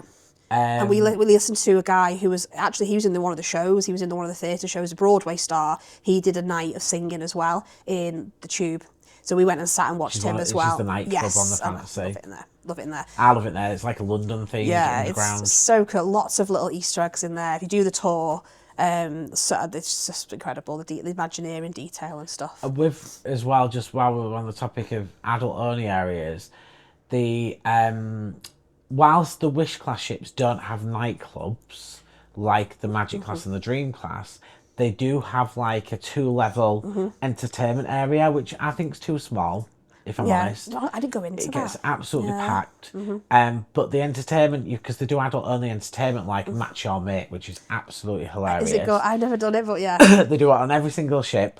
Is that like Mr. and Mrs? It's like Mr. and Mrs. Yeah. And it's just so funny. Right. They do a lot of adult-only entertainment, kind of like, and it's because it's Disney. It's not like you know, it'll go over a kid's head kind of thing. Yeah. But children aren't allowed anyway. Yeah. But they do Match Your Mate and everything, but they do that on the Wish class ships in those areas. It's called Sarabi on the Treasure, that area, and it's called Sarget on the Destiny. I can't remember what it was called on the Wish, but it's the same on every ship. And that's, instead of the nightclub area, that's what they use. But that's weirdly where they also do like the silent discos and stuff, like what you would normally do in a nightclub on the other ships. And I just hope the Triton It's like class, open, isn't it, as well? Yeah, which is you a bit can walk of an past odd, and see it all going on. It's just, that's the only thing, my only gripe with those Wish class ships is adult only areas should be in the own sort of area, in my opinion. Yeah, out of the two, I loved the Haunted Mansion parlour, obviously, but And that's closed off I away, loved, especially like me and Kieran were always in those bars at the end of the night on the Fantasy, like the Tube, and they have a little buffet as well. Yeah, little secret buffet. Don't name late it night late night buffet. But we loved the Tube, and it was like you were at like a wedding party. So we went one night. I think it was the last night of the sailing, and everybody was up having a dance and doing line dancing. No, and like Kieran loves karaoke. I did Barbie Girl. Really well, you're gonna have to, when we go on cruises, we're gonna have to definitely do. Cher Believe as well on the Wonder. Oh my God, I did Spice Girls Wannabe as well. It's all coming back to me now. Not Jerry Halliwell. No, because unfortunately my go-to, nobody will know listening or watching, but Jerry Halliwell, Bag It Up is my go-to karaoke song. Unfortunately, the Americans on the American ships don't you need to sing play to your Halliwell, audience, Bag It don't you? Up. You need to get the vibe and play to your audience, definitely. Yeah, they're like Cher Believe and Wannabe by the Spice Girls. But, just like a bit of Cher. You know, so the adult-only areas are fantastic on every ship. Which then we'll move on, because we have sort of lightly tapped into this, but entertainment. So like all of the adult lounges pretty much have their own entertainment, like Haunted Mansion Parlour. Whilst there's no one in there, it plays like it's over the space of an hour, like things happen in there. I won't spoil There's a it. story, you're following like a bit of a story with it. Yeah, things happen, and like you hear the ghost host and everything, and then obviously in Skipper Society or wherever, there's always some kind of story or entertainment involved. There was in a band area. in there, there was quizzes in there, all There's sorts always of things. something going on. Yeah. But then with the entertainment in general on the ship, obviously you've got your character meet and greets, which are pretty much all throughout the day, from early in the morning till late in the evening. Yeah. They're normally out for about 15 minutes, the Yeah, it's characters. quite quick, yeah. So it is a quick turnaround, but there's always another one somewhere else. Yeah. But one thing I like about Disney Cruise Line is the random character experiences, because they do happen more so than you think. A lot of people will just congregate in sort of like the main hall area and to meet the characters. But most of my character meet and greets have not been in the Grand Hall or the atrium. They've been when I'm walking around the ship, like on the promenade. The deck 4, yeah. Or, you know, I've had it before where I'm walking down a corridor going to dinner. Only me there down this corridor. It was on the Magic, I think, in Shutters. And I had a sparkly jacket on and shoes that were sparkly. And Cinderella's walking towards me with her cast member Minder. And she stops to talk to me. And she's like, oh, the fairy godmother made your jacket, your shoes, this, that, and the other. And then it happened with Belle as well. She was coming down. It was really beautiful, actually. Belle was coming down the stairwell. So it reminded me of the movie when she's coming down in the gold dress. And then she stopped to talk to me. And those encounters, to me, are better than your standard character meet and greets. Yeah. You also get those themes. So, like, they'll dress up. So we had, like, they were in like Italian costumes, and we went on the Fantasy and did the Mediterranean cruise. Pirate costumes. They did Halloween when I did the Treasure. Captain, like formal night. You'll have Mickey and Minnie in the formal night. Mademoiselle Minnie, when she's the only time you can see her. She's dressed up as the atrium it's statue. Actually, the statue's there from the atrium. Mademoiselle Minnie. Can I get it? Can I pick it up? Yeah. If you're watching this on YouTube, this is the. That's Mademoiselle Minnie. She's got a little. These are all the statues from the different grand halls and atriums on the Disney ships, and Mademoiselle Minnie. Yeah. The Disney Fantasy. That's the atrium statue, and you can only meet Minnie Mouse in a Mademoiselle dress on that ship. So it's a lot of fun to meet, and in the little cruise sailor outfits as well. One of the meet and greets though that you do have to pre-book is the Royal Gathering. So they do this on every ship. I've seen them on the Fantasy and the Treasure. So we did manage to book it when we went to the Fantasy. Again, on whether the amount of time is before you can book things on the app. You can't book it when you can book everything else. It's always closer to your sailing date. Yeah, changed up a little bit. So we managed to do it before the Fantasy, but we didn't manage to get a space for the Treasure. But when we got on the ship, we just asked, I can't remember, it was guest services, it might have been, and we did manage to get a slot then. So don't be put off if you can't. If you can't get it. And also, like, we didn't make, I ended up, the kids weren't up, so I ended up going and doing it on my own. I'm not a character person, especially face character. Like, if they're in, like... Yeah, I prefer face characters. Oh, I like the classic one. I like Mickey and Daisy. I can do it with them on my own, but, like, I don't know. But I did meet all the princesses and I loved it. But we then went back and if it was quiet, they did accommodate them, my niece, to meet them. Oh. So... You just got to, but definitely... What that is, for anyone listening to the Royal Gathering, it's basically in the Grand Hall or the atrium, whichever ship you're on, you have to pre-book this, or you can ask guest services if you can't get on it. But they have like maybe 4, sometimes 5 princesses, and you basically queue up, you got your slot, and you meet one princess after another. Yeah. All in one go. Yeah. Yeah. And that's basically what it is. Yeah, all autograph signs. And it's different princesses in all the different ships as well. Yeah.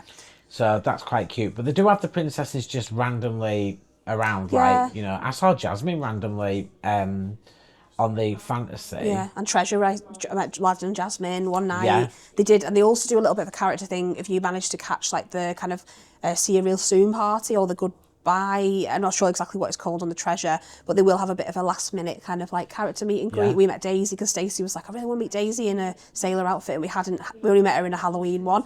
Normally and then on the last night, they have it where there's loads of characters out for meet and greet with like the captain and everything as well. Yeah, it's kind of like a last goodbye to them and last meet and greet with them. So definitely have a look at the Royal. If you don't manage to get it ahead of time, just ask when you're on the ship and they'll try and accommodate you. Royal Gathering, especially if you've got little kids in the family who want to meet the princesses. They have rare characters as well on each of the different Disney ships. So like on the Disney Wonder, on the Alaskan cruises, that's the only ship where you can meet what's he called? Coda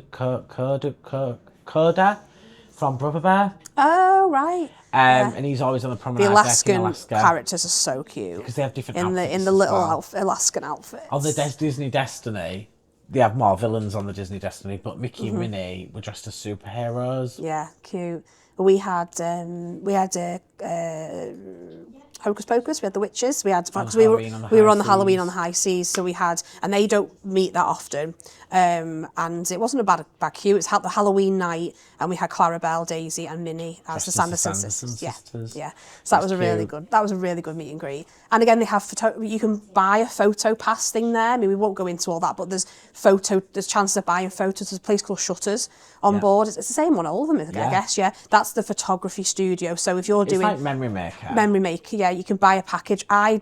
You obviously did the private Haunted Mansion parlour photo shoot and shows you photos. I did the kind of one you could go to on the day at sea days, queue up and get one. Oh, they took about probably 8 photos. I then could, if I wanted to, I could then purchase, and it was about $20 for one photo. If you get to Pearl, you get it for free. Wow, the full package. So, and there's lots. There's like backdrops that you can go in front of. You can obviously sometimes meet the captain. I'm not a fan of that. No, I don't understand it. It's very prom night. It's very like you'll see people. It depends on what you kind of fancy. On formal nights, you will see people fully dressed. It's like their family holiday, and they get a family picture. My family's not really like that, so it's like So Shutters is basically where you can get the photo package, and you actually get that for free when you platinum.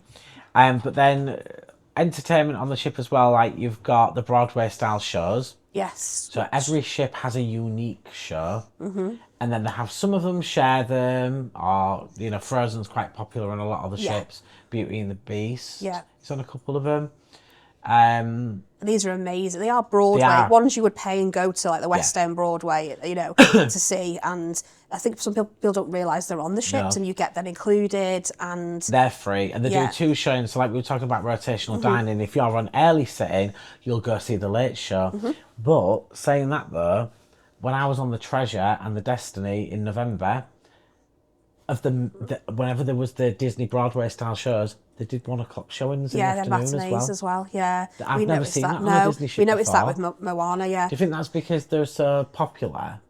I guess so. Yeah, and I think I thought of some. Them ships are big. I've never seen on the Dream and Magic Class. I've never seen matinee performances. Yeah, it's again with we'll go back to the theatre shows, but I noticed there was less. I don't know whether this was a thing or it was just something I thought, but I felt it was less entertaining. It could be the different sailings. I was on a 7-night Caribbean cruise, I was on a 7-night Mediterranean cruise, and I felt like on the Fantasy there was so many crafts. There was things like how to fold like towel animals, how to fold napkins, like little things you could go and do crafts and workshops and stuff. There wasn't like that on the Treasure, and I think what I kind of thought it was that they had more entertainment. They had like a storytelling show, like those, the characters you meet at the beginning, Sage and Corey.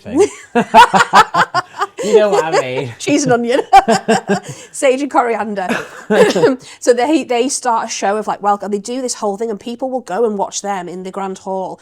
Like every single day they do something, don't they? And they follow the story. So we watched that goodbye show at the end, and they were talking about something. We were like, don't know what's going on here. I do think those Wish Class ships are more about storytelling. Yeah, each ship and is more about like little individual entertainment. They did like a whole like rendition of Indiana Jones. Yeah, and they did a whole rendition of Aladdin. Yeah, so they don't do. I never noticed that on the Fantasy and the Dream. So I think it's the new type of ship.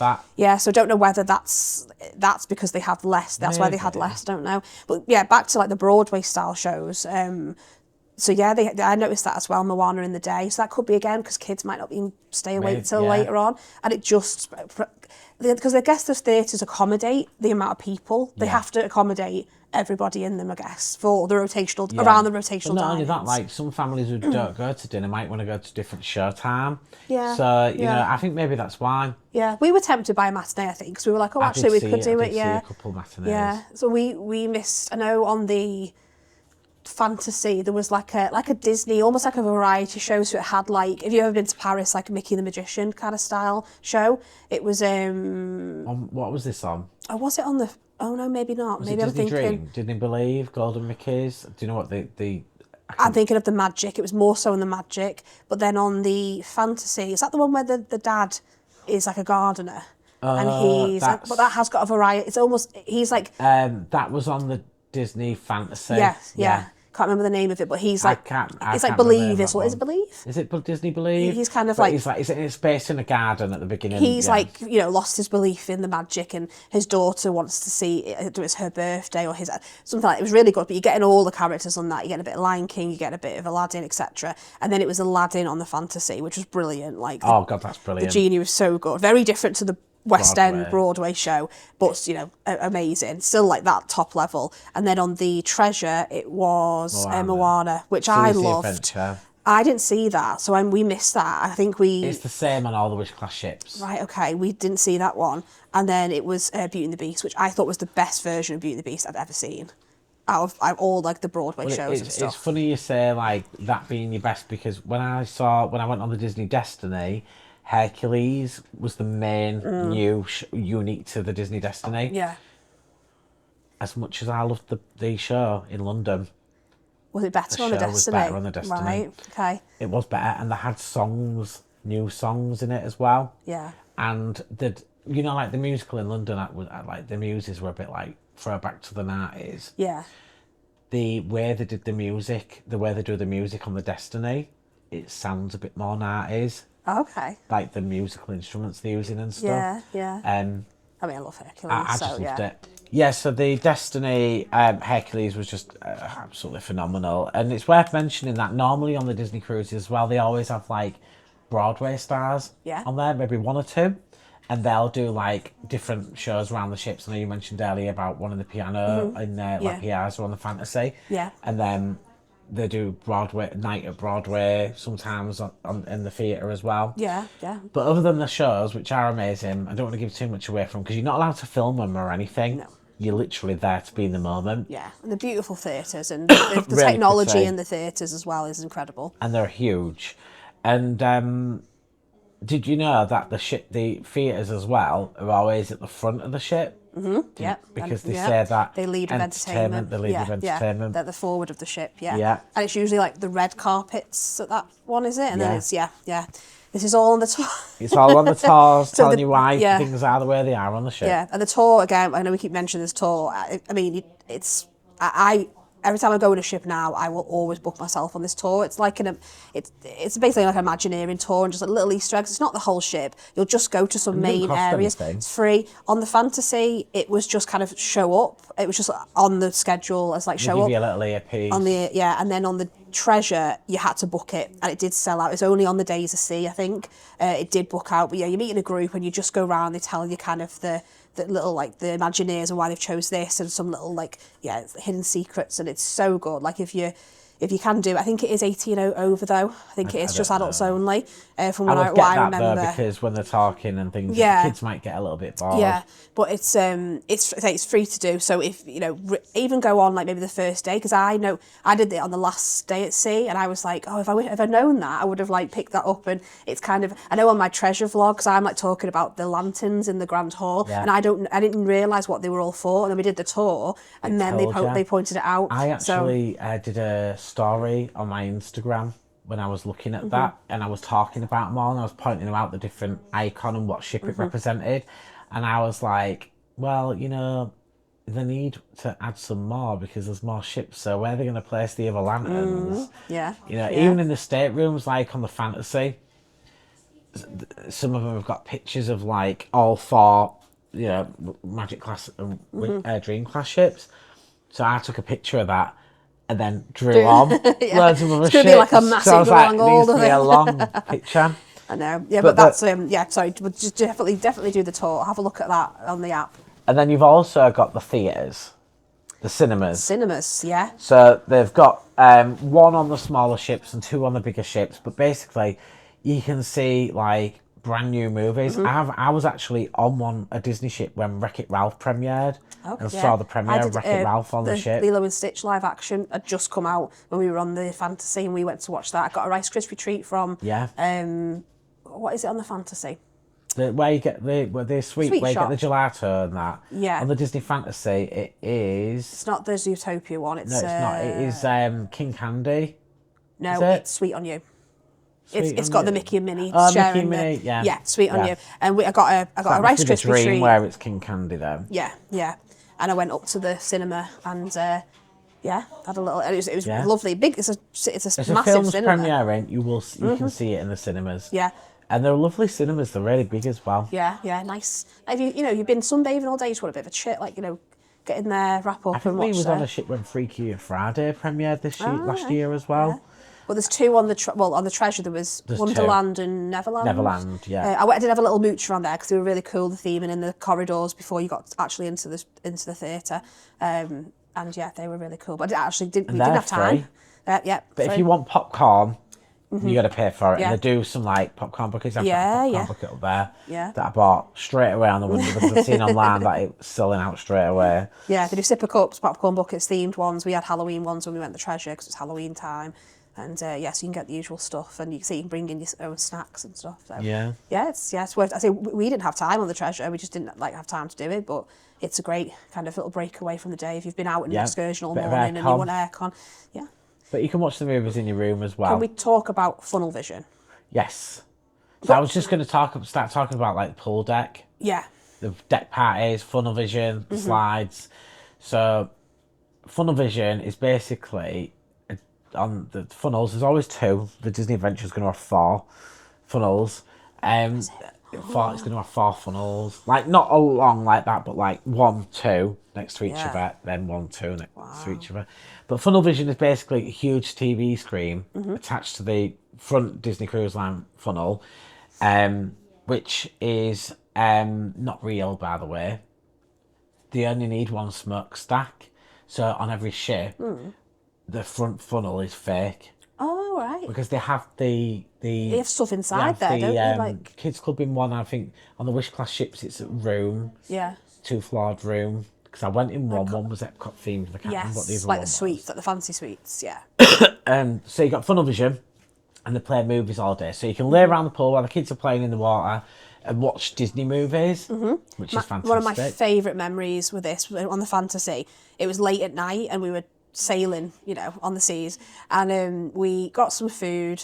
I think we got the burger. I think it was really nice actually from the little food market. Got some drinks, and it was quite quiet. It's laid out on the deck. We brought actually the bed runner from the room. We brought that up. I think they do have blankets and baskets, but we didn't know that, so we brought this bed runner up. Me and Kieran just got on the deck chairs and we watched Star Wars. And the opening of Star Wars where it just goes bam, and then like the writing comes up. And when you're out at sea as well, I was like, it's dark, this is just amazing. Yeah, all the stars. All the stars were in the sky. Star Wars on the big screen. We actually only made it halfway through because we both fell asleep because we were so tired. But that was one of my favourite memories. I've watched it there, and I was like, oh, this is the life. Because I don't really in the daytime. It's a bit too chaotic for me, the pool deck and the movie on and stuff. So I've never sat out, and I wouldn't particularly sit out in the sun and watch it anyway and stuff. But at night, you get your snacks, you can get some ice cream, and just sit in there, wrap up. If it's a cooler night, and it's so cool. That it is cute. And then you've got the slides as well. So every Disney Cruise Line ship has a slide. The Wish class ships are the first, like not water coasters, but like attractions at sea, because it's like an attraction. You go up and it's like visual, and then it turns into the slide, and then obviously the Dream and Fantasy. There's where the first water coasters at sea, where they go up and down, and then the Wonder has. So the Dream and the Wonder, the Magic and the Wonder, even though they're sister ships, the Magic slide is different to the Wonders. The Wonder doesn't have the drop, the aquadunk, I think it's called, the aquadunk, the one where the floor drops beneath you on the Magic.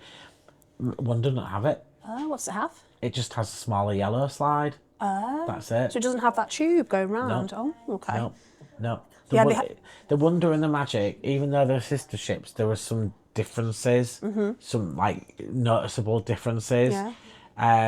Maybe because they were the first two they were testing out. They kind of, not testing out, I think they've both been like for different refits and stuff. And they both do different types of itineraries. Like you can tell that the Wonder has been enhanced to accommodate more colder sailing. Yeah, that's it. You're not going to go especially like Cove Cafe is a lot bigger, right? And floor to ceiling windows, and just looks very different. Nice. But you've got slides on all of them, which are fantastic, and you've got your fireworks at sea.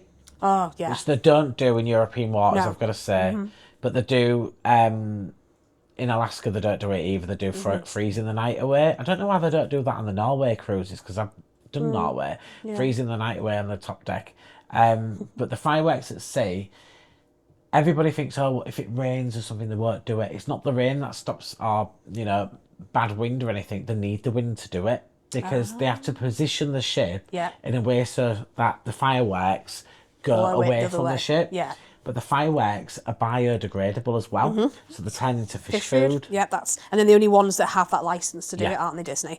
Yeah, I was expecting it on the Fantasy, didn't realise it was only just like, it wasn't in the European sailings, and then I did get to experience it on the on Pirate Night. Like, we were literally in the Caribbean Sea, fireworks, and then Pirates of the Caribbean came on the screen just after. But our server, bless her, she told us a really good location to watch. I don't think you get a bad view, but we had such a good spot. And you've got Jack Sparrow who sets it off or whatever, and then it's like, I love it. It is really. In fact, I love really the fact Disney fireworks are so like important to me to watch them in every way, shape, or form. So I was like, I'm going to be really like controversial now though, and I am going to say I think Pirate Night needs to change. I think they need to change it into something else. But I mean, maybe you've done a lot. Yeah, I've only only done two, and I've done one the Fantasy one was very different to the Treasure one. The Fantasy didn't have that full rock band, pirate show, singing Queen, singing all that. That wasn't like that with the fireworks. Fantasy was like the kids show with all like with the characters, which was fun. And then we just had a party. They just start. I mean, they do have the same soundtrack. I feel like they play the same music, so it's all like your 2010, 2011 songs. So we were all, we had a little dance, and both me and my sister and me and Stacey and stuff. But yeah, maybe they do need to mix it up a little bit. Yeah. I love it. I do love Pirate Night. I think it's fun. I like the fireworks, but I'm not a fan of the music, and I'm not a big fan of Pirate Night in general anyway. Yeah, I do like it. I like dressing up. When I first started doing it. Now it's like I like the fireworks, but I can leave the rest of it. Yeah. But I have seen when I've been on cruises before, because like I was saying in Alaska, freezing the night away, which was different. Didn't do fireworks, but they had like snow and everything. Because can't do the fireworks because of where you are. But I've also been on a Disney cruise before where they did like a Marvel day at sea, and instead of the Pirates of the Caribbean night, it was a Marvel show. Oh right, okay. That was really good. Yeah, so I wouldn't like that because I'm not like Spider-Man coming down. I know he Marvel does on the doesn't. well, he comes down on the Destiny when they do the sail away yeah, party. But this one was different. Like someone was swinging across the air. There was loads of superheroes in it. That was really good. And they have obviously Halloween on the high seas that had it was almost like a costume night. So if you're really into your Halloween, you're dressing up, if you've maybe done Mickey's Not So Scary Party, it's that, but everybody dressed up. And they did like a fashion show, like a competition fashion show, and that was really fun to watch. Oh, why you say fashion show on the Disney Destiny, one of the things on the Navigator to keep an eye out for, Cruella de Vil does a fashion show, but what it is she encourages other guests to dress up in fair and Dalmatian inspired clothes, and then in the Grand Hall they make a runway, and Cruella stands on the stage. Sounds very similar to the Halloween one. Everyone has to walk down the runway while Cruella's there. Yeah, sounds very similar. So it's fun. It's fun. Halloween wasn't like in your face though. I thought there was a lot of, if you wanted Halloween fix, it was Halloweeny. But if you weren't like a massive Halloween fan, it wasn't too in your face. Which was it only really sort of concentrates itself to the Grand Hall and atrium. Yeah. The Halloween theming, because it's on the portholes and they've got the Halloween tree. Same with Christmas really. Yeah. Like you don't really see any Christmas decorations anywhere else around the ship apart from the Grand Hall and the atrium. But then that's pretty much like entertainment on board. Well, you can't go through everything. So much, and again, it'll change. There's always something. You're not going to get bored on the ships, and then you've also got your excursions as well. So you're going to ports of call. We loved our excursions when we went to the Mediterranean, but they do take out a lot of your day, and it was kind of like, I think if I did that exact same cruise again, I wouldn't do because I've done the excursions and I probably would stay on board the ship and I'd still feel there was enough to do on the ship. Which that's is good. The thing with port adventures as well. Like I have never booked a port adventure that hasn't been booked through Disney. Yeah. And I know that you pay a little bit of a premium for port adventures with Disney, but it's having that peace of mind. That's why we did it. If something happens, if you're late back to the ship, they wait for you. If you book a trip independently for on shore, you're late back to that ship, it's going without you. Yeah, unfortunately. That's what we discovered when we were researching, and we did pay. And they were easy enough. You have to have a bit of patience with it. Massively overpriced. No. There was a couple of ones on the Alaska sailing where I knew we were captive and there was nothing we could do about it, and you had to pay the price, and it was expensive. Yeah. But I knew with that cruise specifically that was going to happen. Yeah. But other than that, I think that type of cruise you need to be willing to pay. But it's what kind of a once in a lifetime, isn't that one? It's a very specific destination. You said if you did that itinerary again, you wouldn't pay to do the trips. You'd stay on the ship. I want to go to Alaska again. I thought it was going to be bucket list once in a lifetime. I do want to do it again, but when I do it again, I won't be doing the trips. Yeah. Because they were expensive. Yeah. And there was so much to see on that cruise on the ship as well. So I will do that cruise again, but I won't pay for Port Adventures again. Yeah, you have to just balance it out and see what yeah. what works for your family and yourself. Yeah. And I like being on the ship as well, because it's beautiful. So we're coming towards the end of this episode. It's been another long one. We just need to talk about a couple of things. Obviously, there's loads more we could talk about with Disney Cruise Line. We'll maybe do something else in the future. Have we even talked about the staterooms or anything like that? We haven't spoke about staterooms or anything, so we're going to have to do another one. Part 3. We really are. And please let us, really if you think of anything else, if we've missed something. And there'll be even more to talk about as well, because there's the Disney Adventure in March from Singapore, which is going to be Disney's largest cruise ship, and it's in its own class of its own. It's not going to be in the Wish class. It's not going to be in the Trident class. That's the future one, Magic a Dream. So that's exciting to talk about in the future. But it's worth mentioning briefly before we just wrap up this episode. I have just come off the Disney Destiny, and I know I've mentioned it a few times in this episode. That's currently the latest ship. That's the latest ship. I went on the maiden voyage, and those of you watching might be able to see we've got all the statues of all the ships here. But there's Disney Destiny and maiden voyage, little placard there, and one of the celebratory champagne flutes that we got on the ship. We got colours so are much. lovely. Yeah. The colours of them. We got beautiful merchandise for free on the Disney Destiny maiden voyage. Even the lanyard was a different colour. It's up there. Because obviously whatever lanyard you get, normally it's the colour of what Castaway Key status you are.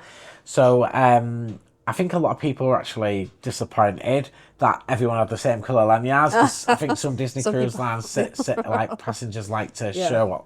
Look at me, I'm pale. Straight as they are. Yeah. I mean, to be fair, I wanted my platinum one. But I was quite happy. I mean, that's unique because they're not going to do that on any other sailing. You can have it. Maiden voyage one. That's it. You get one every ship, every cruise. You get one on every cruise, and I loved the Disney Destiny. I think that, like I said, it was really busy. There was so many adults on it, so couldn't get all the stuff I wanted to do. And at the moment, Destiny is from Fort Lauderdale. From Fort Lauderdale. So at the moment, it's up. Obviously, currently the filming of this is up to May 2027. May 27. We've got the sailings for, so at the moment it's sticking to Fort Lauderdale. So it's one to go on if you are doing Orlando. Yeah. To attach to your. It's a 3-hour drive. You can get the Bright Line, but depending on when you book that and how much baggage you've got, the Bright Line can be quite expensive. Bright Line's a high-speed train. But it's easy enough to drive. You could even drop your car off down there, and I literally just paid for parking for the 4 days. It was like $20 a day, which I don't think is bad when you think of how much it is to park your car at Universal and Disney World. But the Destiny is a beautiful ship. All the Wish class ships are beautiful. I'm looking forward to seeing what the next Wish class ship is going to be like. They should be naming it soon. Oh, right, okay. Because it's normally about 140, 130 days before it launches.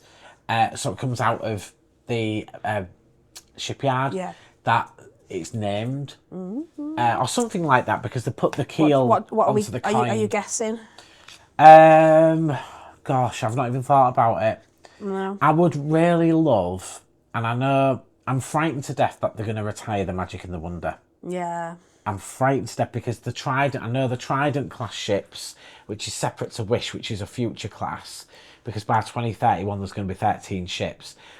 So these Trident class ships, they're going to be smaller than the Dream and the Fantasy, but bigger than the Magic and the Wonder. And I think that's because Disney have listened to the feedback from guests on the Wish class ships. Because I'll be honest, I prefer the smaller ships. I like the more intimate setting. you get to know the cast members more. Yeah. And it's easier for tipping as well. Like, I'm more inclined to tip people on the smaller ships because you get a better intimate service. Yeah. So I think that's why. But I think the next... I know that Tokyo is having a Wish class ship. Okay. And it's apparently, from what I've read, it's going to be a duplicate of the Disney Wish. So I don't know if they can call it the Disney Wish if it's a duplicate. No. I don't know. But the next Wish class ship to sit with Wish, Treasure and Destiny, what do you think it should be called? Like, I don't know, Disney... I don't know. I'm really rubbish at this. Like, Disney Sparkle. Sparkle, yeah. Or Trying to think what's like... Disney it's going to be mainly in Sparkles. We've got Adventure, we've got Destiny. I'd love that. I really want them to do one that's a bit more into themes under the sea. A ship. Yeah. And can you imagine if the Grand Hall... I know they've got on the Wonder, Ariel's the statue, but imagine if they did Grand Hall and it was Atlantica. Yeah. The staircase, all the coral and the shells, and Ariel sat there on a rock at the bottom, the rock that she has the petal flowers on with her hair floating in the air. What's like an aerial word that could be... Like, I don't know. Disney Atlantica. Come on, Disney, please call it Disney Atlantica. That's what I want. Ursula. Yeah, oh god, yeah, I can imagine if they did one and it was like Ursula's grotto. They did a villains And Ursula at the bottom of the grand staircase in the Grand Hall. and the tentacles go up the staircase, like all around twined up the stairs. Yeah. God, there's so much they could do. I know. But yeah, so the Disney Destiny's the newest ship. Next one's come out, it's Disney Adventure, and we'll be going on that, and we'll be telling everybody about that, because we have been doing bookings for Disney Adventure. It's based in Singapore. It's not sailing anywhere. No, just goes out and But back it's going to up. be the biggest Disney cruise ship. It's going to have the first Disney cruise line ship to have 6 rotational restaurants. Yes. And it's currently doing 4-night and 3-night sailings. Yeah. So I've booked a back-to-back so that I can make sure I get to eat in every restaurant, because it's such a long way to go. I think for me, the Disney Adventure is going to be a once and done Disney cruise. yeah. It is really good value though. So anybody who's or even to do a attaching Disney like cruise, Hong Kong or something. Like we've done a lot of like offers like that. If I and go to Hong bookings. Kong and Tokyo or something again in the future, probably will. Might tie it in then. But I don't think I will specifically go over to Singapore again just to go on it in the future once I've done it. Yeah. But yeah, we're going to tie in Universal as well onto that. Universal Singapore. Yeah, lots of stuff to discover. So there's loads of stuff we haven't talked about again in this episode, but we're going to have to call it a day. So yeah, we hope it's inspired you to maybe think about a Disney cruise in the future. The first part of Disney Cruise Line is in Series 1, if you want to go back to Series 1. Yeah. But we just want to say thank you, everybody. Yeah, thank you for if you've you've made it to the end. Yeah. if you've lasted and to if the you've got end any of this questions, say we're always here. We absolutely love Disney Cruise Line. If We're you've got very any passionate questions about it. it, comment and follow us on Facebook, Ever After Holidays, and Instagram for daily offers and more, including Disney Cruise Line. Me and Laura, we're on Instagram as well. You can follow our travels as well, Kind of Magic, and Matty, Happily Ever After. Yeah, Kind of Magic Laura. Kind of Magic Laura. Yeah, and we've got lots of cruise. I've got vlogs as well, Kind of Magic Laura on YouTube. All my cruising vlogs. I know they helped a lot of people in when I went on the fantasy and stuff. So yeah, you see it all on there. Excited for the next Disney cruise. But thanks for watching. So thank you guys. We'll see you on the next episode. Bye.